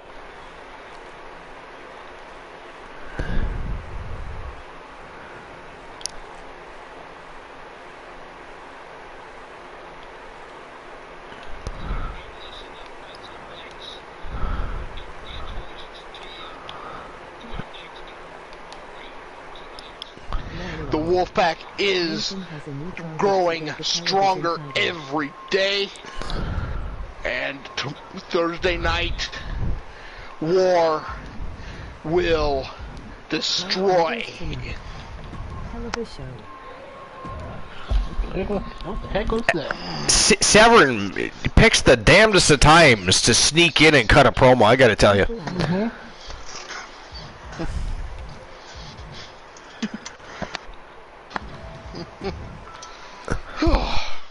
Okay, so here we go. It's going to be an Elimination Royale for the YTD Academy Legends Championship.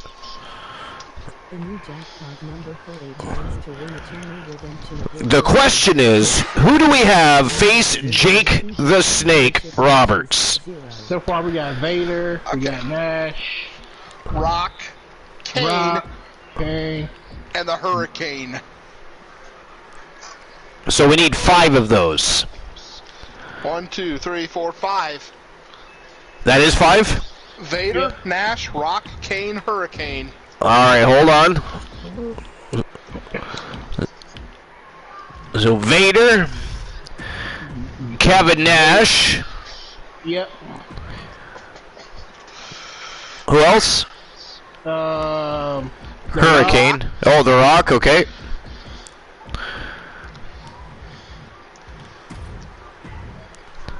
Hurricane, right? Yeah. Yeah, the Hurricane.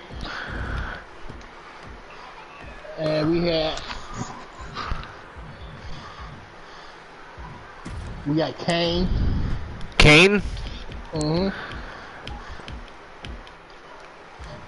Alright, and of course Jake the Snake Roberts. Yep. Who is the reigning defending champion.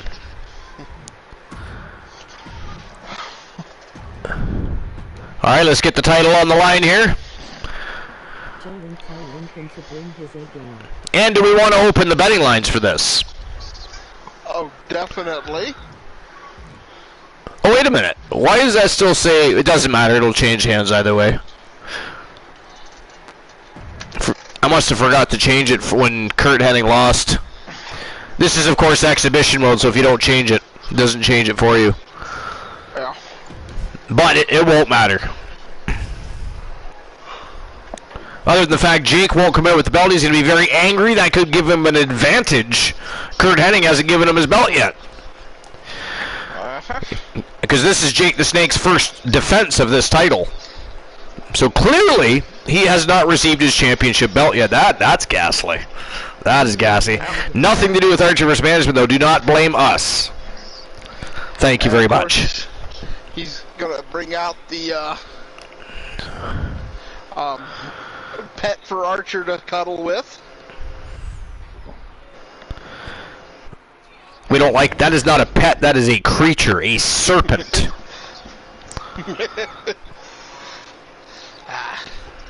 It just wants to cuddle. Alright, so who walks out Legends Champion? The following contest is scheduled for one fall and is for We have Kevin Nash. We have Kane. We have the Hurricane. I had to say Kane and Hurricane back to back just for fun. Who else was it? Who else was in it? So we have Nash, Kane, the Hurricane, The Rock. One more. Vader. Vader, right? And Jake the Snake is the reigning defending champion.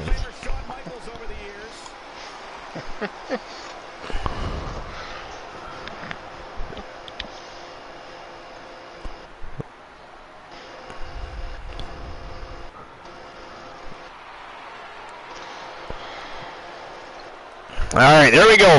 Ooh, whoops. Apparently you have 10 minutes to make your bets. Oopsie. You have 10 minutes to make your bets for this 6-man Elimination Royale go-home happy match of the night for the YTD Academy Legends Championship. And what do you think of the new YTD Academy, by the way? I like it. Yeah, it looks pretty good.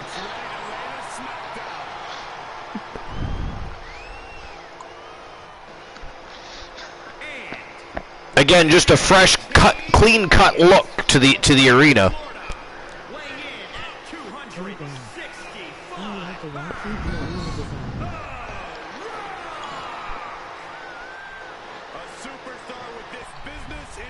This should be an interesting matchup.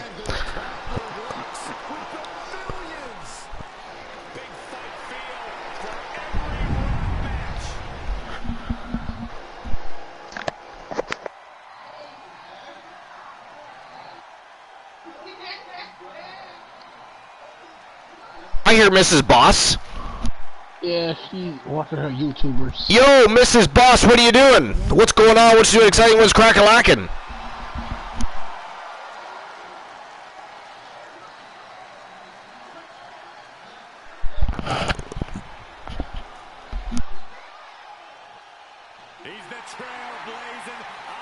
This is Apollo in the house.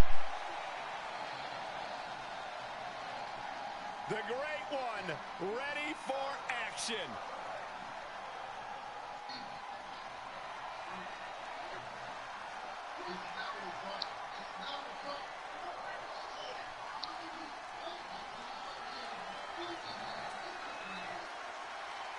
The hurricane coming through. I feel like Glenola used to grab a pillowcase and his mama's, you know those things you put over your eyes when you don't want to go to sleep and you want to keep the light out of your eyes, so you put it across your eye. What do you call those? Like a blindfold type of thing. And he does the pose down and all, singing, "Stand back! Glenn is coming through!" Well, I was a little bit too old for that by the time Hurricane come around. Lies, you're never too old for that. Don't you lie to me and pretend that when you hear his theme music, you don't say it along with him. Lip sync it. Sing it. I used to sing it, definitely, but yeah, I admit, I didn't get dressed up. Don't you dare lie to us.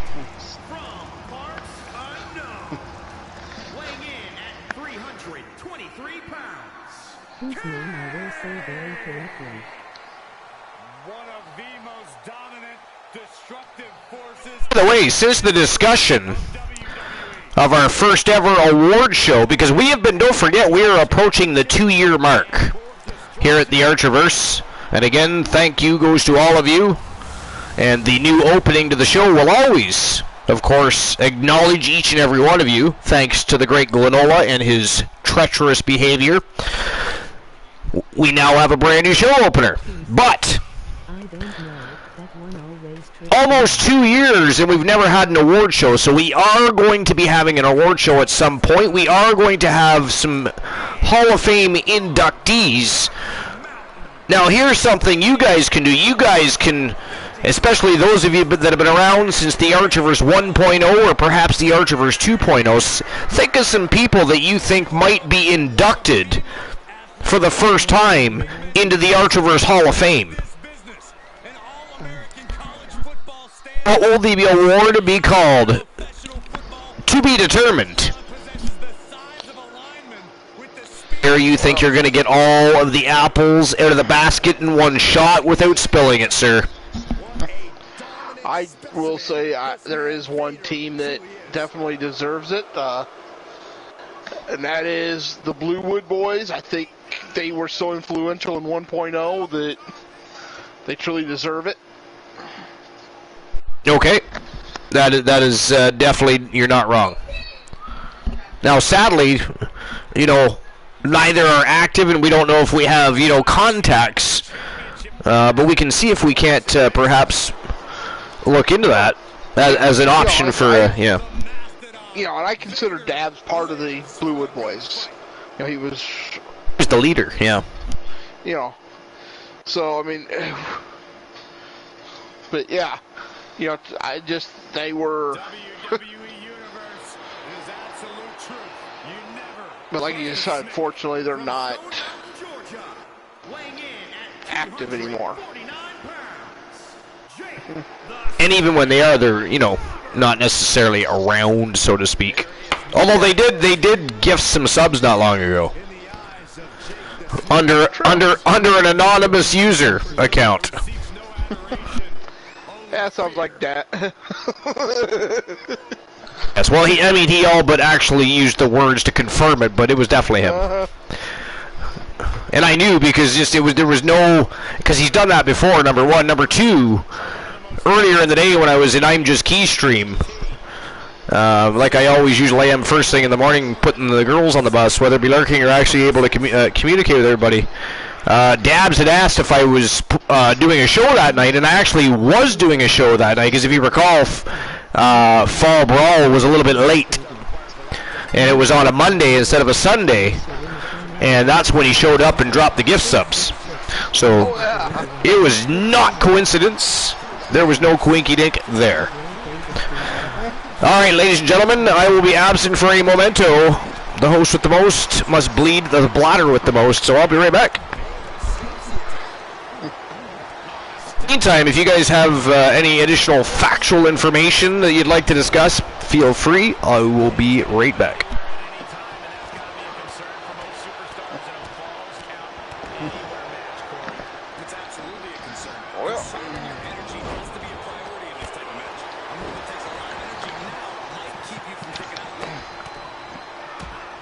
I actually don't really have anything at the moment. Oh, shit.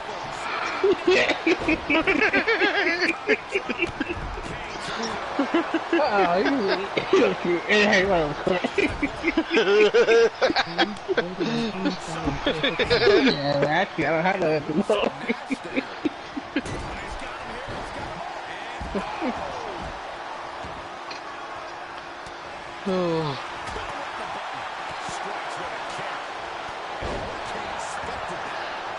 Well, we already know who the award will go to and who the award for the most winning wrestler ever. I know that one's going to. Oh, that definitely. I mean, the State Cone has that one pretty well sewed up. Yeah, with Rose Brewer. Yep. Yeah, no. All right. No Boss, runner. you got a joke time. Damn it. Okay.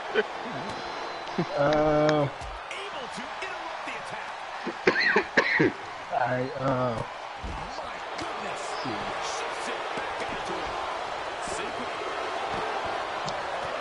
Alright. So, can a deaf...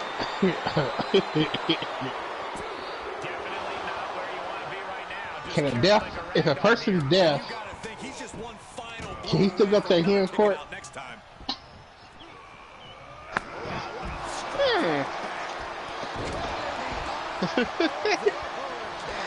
Yeah. Good question.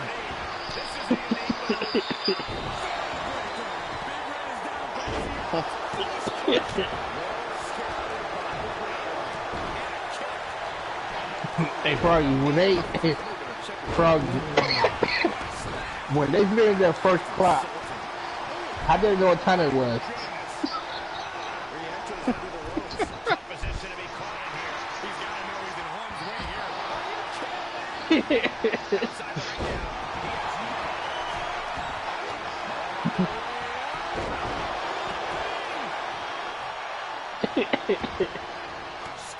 I have returned. Welcome back. All right, and I So, see. So if it's 2% milk, where's the other 98%? Of what? I said, if it's 2% milk, where's the other 98%? Yeah, no kidding.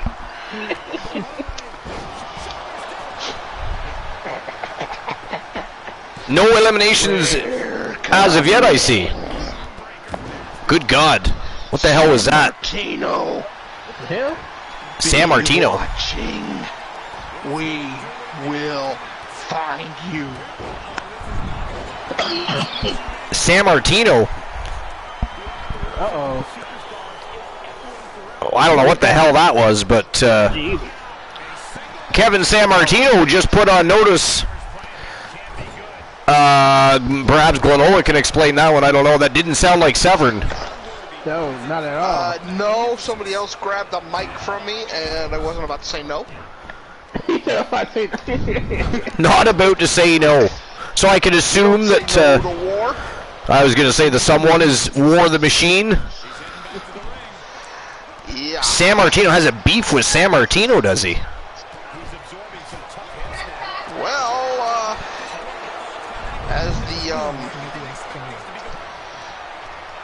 you can see in the Discord, that is appears to be the guy who hired everything against with the Gremlin Wolf situation. Ooh, we just about had an elimination. We've had a couple close ones.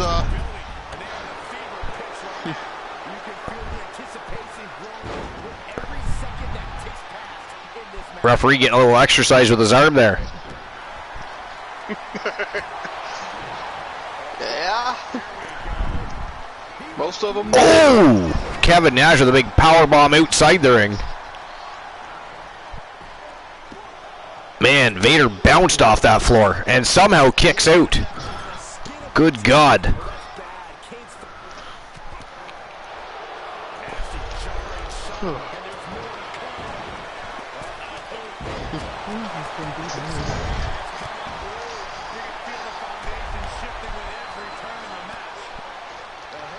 Yeah, it's a little surprising watching how well the Hurricane's doing against Kane. I know, I was thinking this. I was actually literally just thinking the same thing watching. I was like, man, the Hurricane is handling. The Storm is taking out the monster here. Don't say that, I mean. Oh, rock bottom to the champion.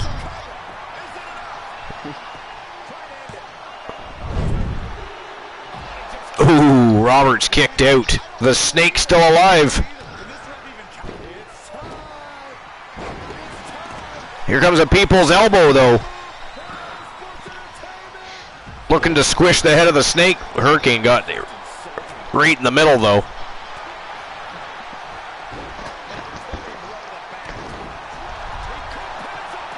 Joe Link says Kane has been beat on in there. He really has. And Hurricane just about eliminated The Rock. Imagine the bragging rights.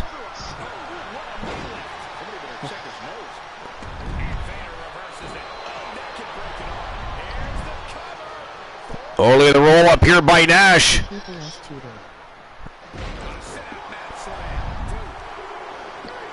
Wow, got him.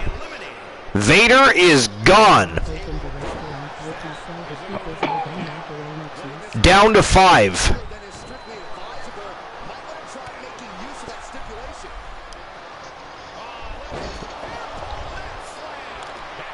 Look at Kane barely getting back to his feet. Oh, it is. Grabs a Hurricane. Did not see him come back into the ring. Big choke slam by the Big Red Machine.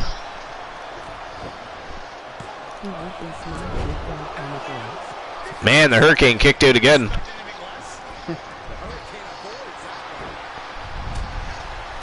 Well, I think the ref not getting there in time to start the count was going to play a role in that. Yeah, I think he kind of helped the Hurricane out there just a little bit.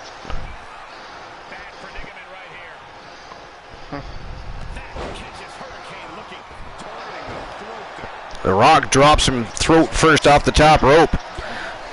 And now it looks like it's going to be Kane on the receiving end of the People's Elbow.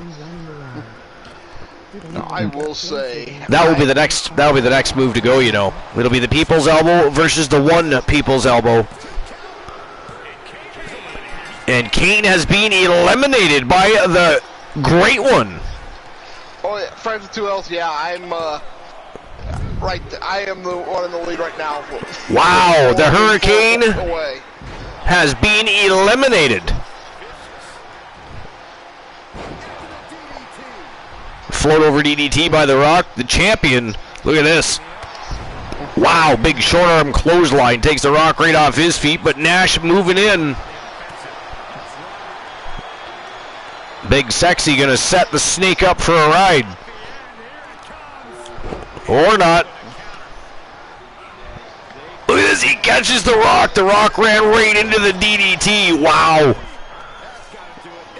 And it looks like Nash is going to sneak in. Oh, no, Jake stuck back in. He says, fuck you, big sexy, this is mine. I'll be right And back. The Rock has been eliminated. Down to big sexy Kevin Nash and the champion, Jake the Snake Roberts.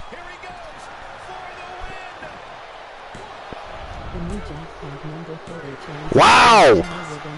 And that is it. That is all, ladies and gentlemen, the winner of the match and new YTD Academy Legends Wrestling Champion, big sexy Kevin Nash. Good Lord, what a crazy night. But a fantastic post-Judgment Day Fallout show. Great tournament. We got ourselves a brand new World Television Champion by the name of Potter Dexter. Of course, representing the Wolfpack and Team Froggy Moth Legs. And now big sexy Kevin Nash becomes the new YTD Academy Legends Wrestling Champion, defeating Jake the Snake and, of course, others in the process of getting it to that mountain. And, of course, Tia Stevens, the anomaly from Team Tiliana Pierce with a tremendous title defense of her WCW TBS Championship. Overall, a fantastic night. But that is it. That is all for episode number 388, guys. That is it. But it was a fantastic night. I appreciate each and every one of you for being here tonight. And we'll see each other Wednesday for the next post-Judgment Day Fallout show. Archivist Wrestle Wars is going to kick off the road to Halloween Havoc. And by the way, ladies and gentlemen, it'll be the second annual Halloween Havoc. It is a big deal for the Archiverse, and it's going to be an absolute thrill ride. It's going to be a fantastic next few weeks. A lot is going to go down. Fiery feuds, raging rivalries. It is going to be an absolute fire trip down the road to Halloween Havoc, so make sure you don't miss a single solitary moment of it. But as I said, that is it. That is all. So you don't have to go home, but you can't stay here. So please, get the fuck out.